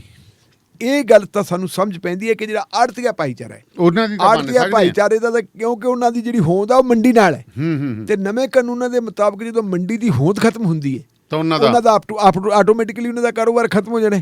ਜਿਨ੍ਹਾਂ ਲੋਕਾਂ ਨੇ ਆੜਤੀਆਂ ਦੁਕਾਨਾਂ ਪਾਈਆਂ ਕੱਲ ਨੂੰ ਤਾਂ ਜਿਵੇਂ ਪੁਰਾਣੇ ਜ਼ਮਾਨੇ ਦੇ ਵਿੱਚ ਤੁਹਾਡੇ ਯਾਦ ਨਹੀਂ ਨਾ, ਪਿੰਡਾਂ ਦੇ ਵਿੱਚ ਕੱਪੜੇ ਵੇਚਣ ਜਾਂਦੇ ਹੁੰਦੇ ਸੀ, ਸਾਈਕਲਾਂ ਦੇ ਉੱਤੇ ਵੱਡੇ ਵੱਡੇ ਜਿਹੜੇ ਥਾਨ ਲੱਦੇ ਹੁੰਦੇ ਸੀ ਉਹਨੂੰ ਡਿੱਗੀ ਆਦੇ ਹੁੰਦੇ ਸੀ ਜੀ ਬਿਲਕੁਲ, ਵੀ ਡਿੱਗੀ ਵਾਲਾ ਆ ਗਿਆ ਤਾਂ ਵਿਚਾਰੇ ਡਿੱਗੀ ਦਾ ਕੰਮ ਕਰਨਗੇ ਜਾਂ ਕਰਿਆਨੇ ਦਾ ਕੰਮ ਕਰਨਗੇ, ਕੀ ਕਰਨਗੇ ਬਿਲਕੁਲ। ਆੜਤੀਆਂ ਦਾ ਕਾਰੋਬਾਰ ਇਹੋ ਜਿਹਾ ਹੈ ਕਿ ਆੜਤੀ ਹਰ ਕਿਸਮ ਦੇ ਕਾਰੋਬਾਰ ਨੂੰ ਜਿਹੜਾ ਹੈਗਾ ਸਪੋਰਟ ਕਰਦਾ। ਉਹਨਾਂ ਦੀ ਗੱਲ ਤਾਂ ਸਮਝ ਆਉਂਦੀ ਹੈ, ਪਰ ਟੈਕਸਟਾਈਲ ਮਿੱਲ ਵਾਲੇ ਆ ਕੇ ਜਿਹੜੇ ਪਾਰਟੀ ਬਣਾਉਂਦੇ ਹੈ ਕਿਸਾਨਾਂ ਦੇ, ਉਹ ਹਮਦਰਦ ਹੈ ਤੇ ਚਲੂਨੀ ਸਾਹਿਬ ਨੂੰ ਬਣਾਉਂਦੇ ਆਪਦਾ ਚਿਹਰਾ। ਇੱਥੋਂ ਗੱਲ ਜ਼ਰੂਰ ਗੜਬੜ ਪੈਂਦੀ ਹੈ। ਫਿਰ ਉਹ ਜਿਹੜੇ ਕਿਸਾਨ ਲੀਡਰ ਕਹਿੰਦੇ ਕਿ ਗੜਬੜ ਹੈ ਕੁਛ ਤੇ ਉਹ ਗੜਬੜ ਜਾਪਦੀ ਹੈ। ਸੋ ਮੈਨੂੰ ਜਿੱਥੋਂ ਆਪਣੇ ਜਿਹੜੇ ਸੱਜਣ, ਮੈਂ ਤਾਂ ਨਹੀਂ ਹਰਿਆਣੇ 'ਚ ਗਿਆ, ਤੁਸੀਂ ਹਰਿਆਣੇ 'ਚ ਜਾ ਕੇ ਆਏ ਹੋਗੇ, ਆਪਣੇ ਸੱਜਣ ਜਿਹੜੇ ਕਵਰ ਕਰਨ ਵਾਸਤੇ ਜਾਂਦੇ ਹੈ ਜੀ।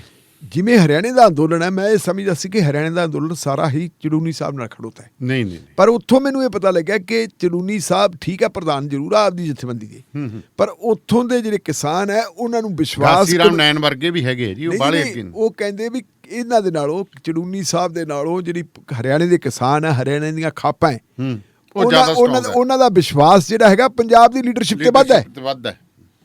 ਇਹ ਹੁਣ ਤੁਸੀਂ ਵੀ ਜਾ ਕੇ ਦੇਖ ਕੇ ਆਓਗੇ ਕਿ ਚਲੂਨੀ ਸਾਹਿਬ ਤੇ ਉਹਨਾਂ ਵਿਸ਼ਵਾਸ ਨਹੀਂ ਕਰਦੇ, ਉਹ ਜਿੰਨਾ ਪੰਜਾਬ ਦੀ ਲੀਡਰਸ਼ਿਪ ਤੇ ਕਰਦੇ ਤੇ ਪੰਜਾਬ ਦੀ ਲੀਡਰਸ਼ਿਪ ਜਿਸ ਢੰਗ ਨਾਲ ਕੰਮ ਕਰਦੀ ਹੈ ਜੀ ਜੀ ਮੇਰੇ ਖਿਆਲ ਮੁਤਾਬਕ ਉਹ ਸਾਰੇ ਇਲਜ਼ਾਮਾਂ ਤੋਂ ਬਚਣਾ ਚਾਹੁੰਦੀ ਔਰ ਉਹ ਬੜੇ ਵਧੀਆ ਤਰੀਕੇ ਨਾਲ ਆਪਣਾ ਆਪ ਬਚਾ ਕੇ ਤੁਸੀਂ ਇਹ ਦੇਖੋ ਕਿ ਇਸ ਜਿਹੜੀ ਹੈਗੀ ਪੰਜਾਬ ਦੀ ਕਿਸਾਨ ਲੀਡਰਸ਼ਿਪ 32 ਜਥੇਬੰਦੀਆਂ 32 ਜਥੇਬੰਦੀਆਂ ਦੇ ਵਿੱਚ ਹਰ ਕਿਸਮ ਦੇ ਲੋਕ ਹੈ। ਉਹਦੇ ਵਿੱਚ ਜੇ ਜੋਗਿੰਦਰ ਸਿੰਘ ਉਗਰਾਹਾਂ ਵਰਗੇ ਬੰਦੇ ਦੇਖੀਏ ਤਾਂ ਉਹ ਇਲੈਕਸ਼ਨ ਦੇ ਵਿੱਚ ਭਾਗ ਹੀ ਨਹੀਂ ਲੈਂਦੇ। ਜੀ ਜੀ ਬਿਲਕੁਲ ਨਹੀਂ ਲੈਂਦੇ। ਉਹ ਤਾਂ ਕਹਿੰਦੇ ਜੀ ਆਪਣਾ ਪ੍ਰੈਸ਼ਰ ਬਿਲਡ ਕਰਕੇ ਰੱਖੋ, ਪੋਲੀਟੀਕਲ ਬੰਦਿਆਂ ਦੀ ਟੂਟੀ ਕੱਸ ਕੇ ਰੱਖੋ, ਇਹਨਾਂ ਤੋਂ ਆਪਣੀ ਜਥੇਬੰਦਕ ਸ਼ਕਤੀ ਨਾਲ ਤੁਸੀਂ ਆਪਣੀਆਂ ਮੰਗਾਂ ਮਨਵਾਓ ਜਾਂ ਆਪਣੀ ਜਥੇਬੰਦਕ ਸ਼ਕਤੀ ਇੰਨੀ ਮਜ਼ਬੂਤ ਕਰ ਲਓ ਕਿ ਆਸੇ-ਪਾਸੇ ਜਾ ਹੀ ਨਾ ਸਕਣ। ਇਵੇਂ ਜਿਵੇਂ ਉਹਦੇ ਵਿੱਚ ਅੰਮ੍ਰਿਤਧਾਰੀ ਲੋਕ ਵੀ ਹੈਗੇ, ਉੱਥੇ ਜਿਹੜੀ ਆਪਣਾ ਸਵੇਰੇ ਦਿਨਚਰਿਆ ਸ਼ੁਰੂ ਹੁੰਦੀ ਹੈ ਉਹ ਵੀ ਅਰਦਾਸ ਨਾਲ ਸ਼ੁਰੂ ਹੁੰਦੀ ਹੈ, ਸ਼ਾਮ ਨੂੰ ਅਰਦਾਸ ਵੀ ਕਰਦੇ, ਸਭ ਕੁਝ ਕਰਦੇ। ਜਿਹੜੇ ਇੰਨੇ ਲੋਕਾਂ ਨੂੰ 32 ਬੰਦੇ ਆਪਾਂ ਪਰਿਵਾਰ ਦੇ ਵਿੱਚ 32 ਬੰਦੇ ਕਿ 5 ਬੰਦੇ ਹੋਈਏ, 5 ਬੰਦਿਆਂ ਦੀ ਅਲੱਗ-ਅਲੱਗ ਹੁੰਦੀ ਹੈ। ਅਲੱਗ-ਅਲੱਗ 32 ਰਹਿਮਾਂ ਹੋਣ ਦੇ ਬਾਵਜੂਦ ਜੇ ਉਹ ਸਾਂਝਾ ਮੋਰਚਾ ਚੱਲਦੇ ਤੇ ਚਰੂਨੀ ਸਾਹਿਬ ਚੋਂ ਬਾਹਰ ਨਿਕਲਦੇ ਤਾਂ ਜ਼ਰੂਰ ਸ਼ੱਕ ਹੈਗਾ ਜੀ। ਤੇ ਢਿੱਲੋਂ ਸਾਹਿਬ, ਮੈਂ ਦੇਖ ਰਿਹਾ ਅੱਜ ਕੱਲ੍ਹ ਯੂਪੀ ਦੀ ਰਾਜਨੀਤੀ ਦੇ ਉੱਤੇ ਬੜੀ ਡਿਸਕਸ਼ਨ ਹੋ ਰਹੀ ਹੈ। ਰਕੇਸ਼ ਟਕੈਤ ਅੱਜ ਤੱਕ ਤੇ ਬੜਾ ਖੜਕਾ ਕੇ ਬੋਲਦਾ, ਪਰ ਕੱਲ੍ਹ ਮੈਂ ਇੱਕ ਵੇਖ ਰਿਹਾ ਸੀਗਾ ਉੱਥੋਂ ਦੇ ਮੁੱਖ ਮੰਤਰੀ ਨੇ ਜਿਹੜੇ, ਉਹ ਵੀ ਅੱਜ ਤੱਕ ਤੇ ਆਏ, ਅੱਜ ਤੱਕ ਬੜਾ ਇਸ ਚੀਜ਼ ਦੇ ਉੱਤੇ ਕਰ ਰਿਹਾ। ਕਹਿੰਦੇ ਇਹ ਦਿੱਲੀ ਨਹੀਂ ਹੈ, ਇਹ ਲਖਨਊ ਹੈ, ਇਹੋ ਜਿਹੀਆਂ ਗੱਲਾਂ ਕਰ ਰਿਹਾ।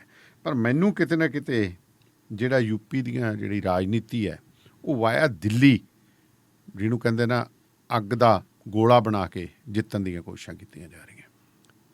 ਦੇਖੋ, ਜਦੋਂ ਤੁਸੀਂ ਦਿੱਲੀ ਦੀ ਗੱਲ ਕਰਦੇ ਹਾਂ ਦਾਣੇਵਾਲੀਆ ਸਾਹਿਬ, ਤਾਂ ਦਿੱਲੀ ਨੂੰ ਤੁਸੀਂ ਟਾਈਮ ਉਹ ਯਾਦ ਕਰੋ ਜੀ, ਆਪਰੇਸ਼ਨ ਬਲੂ ਸਟਾਰ ਤੋਂ ਬਾਅਦ ਇੰਦਰਾ ਗਾਂਧੀ ਆਪਣੇ 2 ਅੰਗ ਰੱਖਕਾਂ ਦੇ ਹੱਥੋਂ ਮਾਰੀ ਜਾਂਦੀ। ਜੀ ਜੀ। ਇੰਦਰਾ ਗਾਂਧੀ ਦੀ ਮੌਤ ਤੋਂ ਬਾਅਦ ਦਿੱਲੀ ਦਾ ਕੀ ਹੋਇਆ ਸੀ? ਉਹਨਾਂ ਭੈੜਾ ਹਾਲ ਤਾਂ ਦਿੱਲੀ ਦਾ ਕਦੇ ਨਹੀਂ ਹੋਇਆ। ਬਿਲਕੁਲ ਬਿਲਕੁਲ। ਮੇਰਾ ਖਿਆਲ ਹੈ ਵੀ 1857 ਦੇ ਗਦਰ ਵੇਲੇ ਵੀ ਦਿੱਲੀ ਦਾ ਉਹ ਭੈੜਾ ਹਾਲ ਨਹੀਂ ਹੋਇਆ। ਨਹੀਂ ਜੀ ਨਹੀਂ। ਜਿਹੜਾ 1984 ਚ ਇੰਦਰਾ ਗਾਂਧੀ ਦੇ ਕਤਲ ਤੋਂ ਬਾਅਦ ਹੋਇਆ ਸੀ, ਹਜ਼ਾਰਾਂ ਦੀ ਤਾਦਾਦ ਦੇ ਵਿੱਚ ਜਿਹੜੇ ਹੈਗੇ ਆ ਦਿਨ ਦਿਹਾੜੇ ਜਿਹੜੇ ਹੈਗੇ ਸਿੱਖਾਂ ਨੂੰ ਕੋ ਕੇ ਮਾਰਿਆ ਗਿਆ ਸੀ। ਇੱਥੋਂ ਤੱਕ ਕਿ ਜਿਹੜੇ ਬੰਦੇ ਪੰਜਾਬੀ ਬੋਲਦੇ ਸੀ ਬਖਸ਼ਿਆ ਉਹਨਾਂ ਨੂੰ ਵੀ ਨਹੀਂ ਗਿਆ ਸੀ ਜੀ। ਤੇ ਫਿਰ ਉਹਦਾ ਰਿਜ਼ਲਟ, ਉਹ ਤੋਂ ਅੱਗੇ ਚੋਣ ਹੁੰਦੀ ਹੈ ਇੱਕ ਪਾਰਲੀਮੈਂਟ ਦੀ। ਉਸ ਚੋਣ ਦੇ ਵਿੱਚ ਰਾਜੀਵ ਗਾਂਧੀ ਨੂੰ ਕਿੰਨੀ ਵੱਡੀ ਮਜ਼ਬੂਤੀ ਮਿਲੀ ਸੀ ਜੀ, ਜਿੰਨੀ ਸਟਰੈਂਥ ਪਾਰਲੀਮੈਂਟ ਦੇ ਵਿੱਚ ਉਹਨੂੰ ਮਿਲੀ ਸੀ, ਉਹ ਅਜੇ ਤੱਕ ਨਰਿੰਦਰ ਮੋਦੀ ਸਾਹਿਬ ਨੂੰ ਮਿਲੀ ਨਹੀਂ। ਨਰਿੰਦਰ ਮੋਦੀ ਸਾਹਿਬ ਦੀ ਆਟ ਨਿਉਰਾ ਜਿਹੜੇ ਕਹਿੰਦੇ ਜੀ ਬੜੀ ਥੰਪਕ ਮੈਜੋਰਿਟੀ ਹੈ ਜੀ, ਪਰ ਉਸ ਵੇਲੇ ਰਾਹੁਲ ਗਾਂਧੀ ਨੂੰ 400 ਤੋਂ ਉੱਪਰ ਸੀਟਾਂ ਮਿਲੀਆਂ ਸੀ। ਰਾਹੁਲ ਗਾਂਧੀ ਦੇ ਪਿਓ ਨੂੰ, ਰਾਜੀਵ ਗਾਂਧੀ ਨੂੰ, ਅੱਛਾ ਜੀ, 400 ਤੋਂ ਉੱਪਰ ਪਾਰਲੀਮੈਂਟ ਦੀਆਂ ਸੀਟਾਂ ਮਿਲੀਆਂ ਸੀ। ਜਦੋਂ ਮੇਰਾ ਖਿਆਲ ਹੈ ਵੀ ਉਹ 540-45 ਸੀਟਾਂ ਸਾਡੀਆਂ, ਐਡੀ ਵੱਡੀ ਮੈਜੋਰਿਟੀ ਕਦੇ ਕਿਸੇ ਨੂੰ ਮਿਲ ਸਕਦੀ ਸੀ ਨਾ। ਉਹਦੇ ਵਿੱਚ ਵੀ ਜੇ ਅਸੀਂ ਦੇਖੀਏ ਉਸ ਮੈਜੋਰਿਟੀ ਦੇ ਪਿੱਛੇ ਵੀ ਹਜ਼ਾਰਾਂ ਸਿੱਖਾਂ ਦਾ ਖੂਨ ਸੀ। ਬਿਲਕੁਲ ਜੀ। ਫਿਰ ਤੁਸੀਂ ਇਹ ਦੇਖੋ ਕਿ ਦਿੱਲੀ ਦੇ ਵਿੱਚ ਕੀ ਨਹੀਂ ਹੋਇਆ। ਸਟੂਡੈਂਟ ਆਰਗੇਨਾਈਜੇਸ਼ਨ ਜਿਹੜੀ ਹੈਗੀਆਂ, ਜਿਹੜੇ JNU ਦੇ ਸਟੂਡੈਂਟਸ ਹੈ, ਉਹਨਾਂ ਨੂੰ ਕਿਵੇਂ ਉੱਥੇ ਨਿਸ਼ਾਨਾ ਬਣਾਇਆ ਗਿਆ। ਉਹ ਤੋਂ ਬਾਅਦ ਫਿਰ ਤੁਸੀਂ ਦੇਖੋ ਕਿ ਜਿਹੜੀ 2020 ਦੇ ਵਿੱਚ ਦਿੱਲੀ ਦੇ ਵਿੱਚ ਜਦੋਂ ਨਾਗਰਿਕਤਾ ਕਾਨੂੰਨ ਦੇ ਖਿਲਾਫ ਅੰਦੋਲਨ ਚੱਲਦਾ ਸੀ, ਸ਼ਾਹੀਨ ਬਾਗ ਵਾਲਾ ਅੰਦੋਲਨ ਸੀ, ਲੋਕ ਸੜਕਾਂ ਦੇ ਉੱਤੇ ਨਿਕਲੇ ਸੀ, ਪੁਰਅਮਨ ਨਿਕਲੇ ਸੀ ਜੀ। ਉਸ ਪੁਰਅਮਨ ਜਿਹੜਾ ਅੰਦੋਲਨ ਹੈ ਉਹਨੂੰ ਥੜਕਾਉਣ ਵਾਸਤੇ ਜਿਹੜਾ ਦਿੱਲੀ ਦੇ ਇੱਕ ਹਿੱਸੇ ਦੇ ਵਿੱਚ ਜਿੱਧਰ ਮੁਸਲਿਮ ਆਬਾਦੀ ਜ਼ਿਆਦਾ ਸੀ, ਉੱਥੇ ਦੰਗੇ ਕਿਵੇਂ ਕਰਵਾਏ ਗਏ। ਜਿਨ੍ਹਾਂ ਲੋਕਾਂ ਨੂੰ ਟਾਰਗੇਟ ਬਣਾਇਆ ਗਿਆ ਉਹਨਾਂ ਦੇ ਉੱਤੇ ਹੀ ਮੁਕੱਦਮੇ ਦਰਜ ਕੀਤੇ ਗਏ ਔਰ ਉਹਨਾਂ ਨੂੰ ਫੜ ਕੇ ਜੇਲ੍ਹਾਂ ਦੇ ਵਿੱਚ ਸੁੱਟਿਆ ਗਿਆ। ਹੁਣ ਕੱਲ੍ਹ ਇੱਕ ਅਚਨਚੇਤ ਗੱਲ ਹੋਰ ਵਾਪਰਦੀ ਹੈ। ਕੀ ਜੀ? ਕੱਲ੍ਹ ਦਾ ਦਿਨ ਜਿਹੜਾ ਬੜਾ ਇਤਿਹਾਸਕ ਦਿਨ ਹੈ ਭਾਰਤ ਦੇ ਜੰਗੇ ਆਜ਼ਾਦੀ ਦੇ ਇਤਿਹਾਸ ਦੇ ਵਿੱਚ ਜੀ। 1942 ਦੇ ਵਿੱਚ 9 ਅਗਸਤ 1942 ਨੂੰ ਮਹਾਤਮਾ ਗਾਂਧੀ ਨੇ ਭਾਰਤ ਛੱਡੋ ਅੰਦੋਲਨ ਸ਼ੁਰੂ ਕੀਤਾ ਸੀ ਜੀ। ਅੰਗਰੇਜ਼ਾਂ ਨੂੰ ਕਹੇ ਸੀ, ਅੰਗਰੇਜ਼ੋ ਭਾਰਤ ਛੱਡ ਦਿਓ। ਔਰ ਇਸ ਦਿਨ ਨੂੰ ਅਸੀਂ ਭਾਰਤ ਛੱਡੋ ਦਿਨ ਨੂੰ ਬਹੁਤ ਜਿਹੜਾ ਹੈਗਾ ਇੱਜ਼ਤ ਸਤਿਕਾਰ ਦੇ ਨਾਲ ਆਪਾਂ ਮਨਾਉਣੇ ਸਾਰੇ ਲੋਕ ਮਨਾਉਣੇ। ਕੱਲ੍ਹ ਭਾਰਤ ਛੱਡੋ ਅੰਦੋਲਨ ਦੇ ਮੌਕੇ ਦੇ ਉੱਤੇ ਇੱਕ ਜਿਹੜੀ ਹੈਗੀ ਦਿੱਲੀ ਦੇ ਜੰਤਰ ਮੰਤਰ ਦੇ ਉੱਤੇ ਸਭਾ ਹੁੰਦੀ ਹੈ ਜੀ। ਤੇ ਬੰਦੇ ਕਿੰਨੇ ਇਕੱਠੇ ਹੁੰਦੇ ਆ ਜੀ? 5000। ਤੇ ਉਹਦਾ ਨਾਂ ਕੀ ਰੱਖਿਆ ਸਭਾ ਦਾ? ਭਾਰਤ ਜੋੜੋ ਜੀ। 9 ਅਗਸਤ ਦੇ ਦਿਨ ਭਾਰਤ ਛੱਡੋ ਦੇ ਨਾਂ ਤੇ ਭਾਰਤ ਜੋੜੋ ਜੋ। ਤੇ ਭਾਰਤ ਜੋੜੋ ਹੈ ਜਿਹੜੀ ਕੋਈ ਪ੍ਰਵਾਨਗੀ ਨਹੀਂ ਲਈ, ਬਗੈਰ ਪ੍ਰਵਾਨਗੀ ਲਏ ਤੋਂ 5000 ਬੰਦੇ ਉੱਥੇ ਚਲੇ ਜਾਂਦੇ ਹੈ ਜੀ। ਔਰ ਟਰੈਕਟਰਾਂ ਦੇ ਲਈ ਪੁਲਿਸ ਰਾਹ ਬਣਾਉਂਦੀ ਹੈ ਕਿ ਇਹਨਾਂ ਨੂੰ ਜਾਣ ਦਿਓ। ਹਾਂਜੀ। ਜੰਤਰ ਮੰਤਰ ਕੋਲੇ ਪਾਰਲੀਮੈਂਟ ਦਾ ਸੈਸ਼ਨ ਚੱਲ ਰਿਹਾ ਹੈ। 15 ਅਗਸਤ ਸਾਹਮਣੇ ਆਈ ਹੈ, ਬਗੈਰ ਪ੍ਰਵਾਨਗੀ ਤੋਂ 5000 ਬੰਦਾ ਉੱਥੇ ਇਕੱਠਾ ਹੋ ਜਾਂਦਾ ਹੈ ਜੀ। ਤੇ ਫਿਰ ਜਿਹੜੇ ਨਾਅਰੇ ਲਾਉਂਦੇ ਹੈ, ਨਾਅਰੇ ਇੰਨੇ ਭਿਆਨਕ ਹੈ ਜੀ ਕਿ ਆਪਾਂ ਉਹਨਾਂ ਨਾਅਰਿਆਂ ਨੂੰ ਰਿਪੀਟ ਨਹੀਂ ਕਰ ਸਕਦੇ। ਉਹਦੇ ਵਿੱਚ ਨਰੋਲ ਜਿਹੜਾ ਹੈਗਾ ਨਿਸ਼ਾਨਾ ਕਿਹਨੂੰ ਬਣਾਇਆ ਜੀ? ਨਿਸ਼ਾਨਾ ਬਣਾਇਆ ਮੁਸਲਮਾਨਾਂ ਨੂੰ। ਹੁਣ ਜਿਹੜਾ ਮੁਸਲਮਾਨਾਂ ਨੂੰ ਨਿਸ਼ਾਨਾ ਕਿਉਂ ਬਣਾਇਆ ਜਾ ਰਿਹਾ ਹੈ ਜੀ? ਔਰ ਜਿਹੜਾ ਬੰਦਾ ਉਹਨਾਂ ਦਾ ਲੀਡਰ ਹੈ ਉਹਦਾ ਨਾਂ ਅਸ਼ਵਨੀ ਉਪਾਧਿਆਏ ਅੱਛਾ ਜੀ। ਅਸ਼ਵਨੀ ਉਪਾਧਿਆਏ ਜਿਹੜਾ ਹੈਗਾ ਉਹ ਆਮ ਆਦਮੀ ਪਾਰਟੀ ਦੇ ਫਾਊਂਡਰਾਂ ਚੋਂ ਇੱਕ ਹੁੰਦਾ ਸੀ। ਓਕੇ। ਜਿਹੜੀ ਆਪਾਂ ਪੁਰਾਣੇ ਸਮੇਂ 'ਚ ਗੱਲ ਕਰਦੇ ਰਹੇ ਹਾਂ ਕਿ RSS ਵੀ ਜੋ ਕੁਛ ਚਾਹੁੰਦੀ ਹੈ ਆਮ ਆਦਮੀ ਪਾਰਟੀ ਦੀ ਬਣਤਰ ਦੇ ਵਿੱਚ ਉਹ ਗੱਲਾਂ ਸਾਫ਼ ਚਾਹੁੰਦੀ ਇਵੇਂ ਜਿਵੇਂ ਇੱਕ ਇਹਨਾਂ ਦਾ ਹੋਰ ਸੀ ਜਿਹੜੇ ਨੇ ਉਦੋਂ ਸ਼ਾਹੀਨ ਬਾਗ ਵੇਲੇ ਬਹੁਤ ਉਲਟੇ ਸੁਲਟੇ ਜੇ ਬਿਆਨ ਦਿੱਤੇ ਸੀ, ਉਹ ਬੰਦਾ ਵੀ ਆਮ ਆਦਮੀ ਪਾਰਟੀ 'ਚੋਂ ਆਇਆ ਸੀ ਤੇ ਇੱਧਰ ਜੰਮ ਗਿਆ ਜੀ। ਇਸ ਫਿਰ ਅਸ਼ਵਨੀ ਉਪਾਧਿਆਏ ਨੂੰ ਕਹਿੰਦੇ ਜੀ ਉਹਨਾਂ ਨੇ ਆਪਣਾ ਸਪੋਕਸਮੈਨ ਬਣਾਤਾ ਦਿੱਲੀ ਵਾਲਿਆਂ ਨੇ, ਦਿੱਲੀ ਦੀ ਭਾਰਤੀ ਜਨਤਾ ਪਾਰਟੀ ਨੇ ਆਪਣੇ ਆਪ ਨੂੰ ਸੁਪਰੀਮ ਕੋਰਟ ਦਾ ਵਕੀਲ ਕਹਿੰਦਾ ਹੈ ਜੀ। ਔਰ ਜਦੋਂ ਉਹ ਨਾਅਰੇ ਲਾਉਂਦੇ ਸੀ, ਪੁੱਠੀ ਸਿੱਧੀ ਗੱਲ ਕਰਦੇ ਸੀ, ਉੱਥੇ ਪੁਲਿਸ ਕੋਲੇ ਮੂਕ ਦਰਸ਼ਕ ਖੜ ਕੇ ਹੱਸੀ ਜਾਂਦੀ ਸੀ, ਕਿਸੇ ਨੇ ਕੋਈ ਕਾਰਵਾਈ ਨਹੀਂ ਕੀਤੀ। ਇਹ ਸਾਰਾ ਕੁਝ ਹੋ ਗਿਆ, ਪੱਤਰਕਾਰਾਂ ਨੇ ਜੋ ਸਵਾਲ ਕਰਨੇ ਸ਼ੁਰੂ ਕਰ ਦਿੱਤੇ ਉਹਨਾਂ ਦਾ ਕੁੱਟ ਕਟਾਪੇ ਵਾਲੀ ਤੱਕ ਨੌਬਤ ਪਹੁੰਚ ਗਈ ਜੀ। ਔਰ ਉਹ ਤੋਂ ਬਾਅਦ ਸਾਰੀ ਦੁਨੀਆ ਦੇ ਵਿੱਚ ਅੱਜ ਕੱਲ੍ਹ ਸੋਸ਼ਲ ਮੀਡੀਆ ਦਾ ਜ਼ਮਾਨਾ ਹੈ, ਤੋਏ ਹੋ ਗਈ, ਪੁਲਿਸ ਨੇ ਕੱਖ ਨਹੀਂ ਕੀਤਾ ਤੇ ਫਿਰ ਅਣਪਛਾਤਿਆਂ ਦੇ ਖਿਲਾਫ ਕੇਸ ਰਜਿਸਟਰ ਕਰ ਜੀ।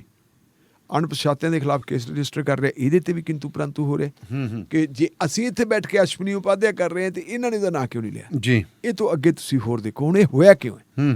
ਇਹਦੇ ਵਿੱਚ ਜੇ ਆਪਾਂ ਇਹਦੀ ਦੇਖੀਏ ਤਾਂ ਇਹਦੀ ਪੈੜ ਨੱਪਣ ਦੀ ਕੋਸ਼ਿਸ਼ ਕਰੀਏ ਤਾਂ ਪੈੜ ਹੈ ਕਿ ਜਿਹੜਾ ਕਮਿਊਨਲ ਪੋਲਰਾਈਜੇਸ਼ਨ ਕਰਾਉਣੀ ਹੈ, ਫਿਰ ਧਰੂਵੀਕਰਨ ਜੀ, ਉਹਦੇ ਆਧਾਰ ਦੇ ਉੱਤੇ ਇਹਨਾਂ ਨੂੰ ਪਤਾ ਵੀ ਕਿਸੇ ਵੀ ਕੀਮਤ ਦੇ ਉੱਤੇ ਜਿਹੜੀ ਹੈ ਯੂਪੀ ਦੇ ਵਿੱਚ ਅਸੀਂ ਜਿੱਤ ਪ੍ਰਾਪਤ ਨਹੀਂ ਕਰ ਸਕਦੇ।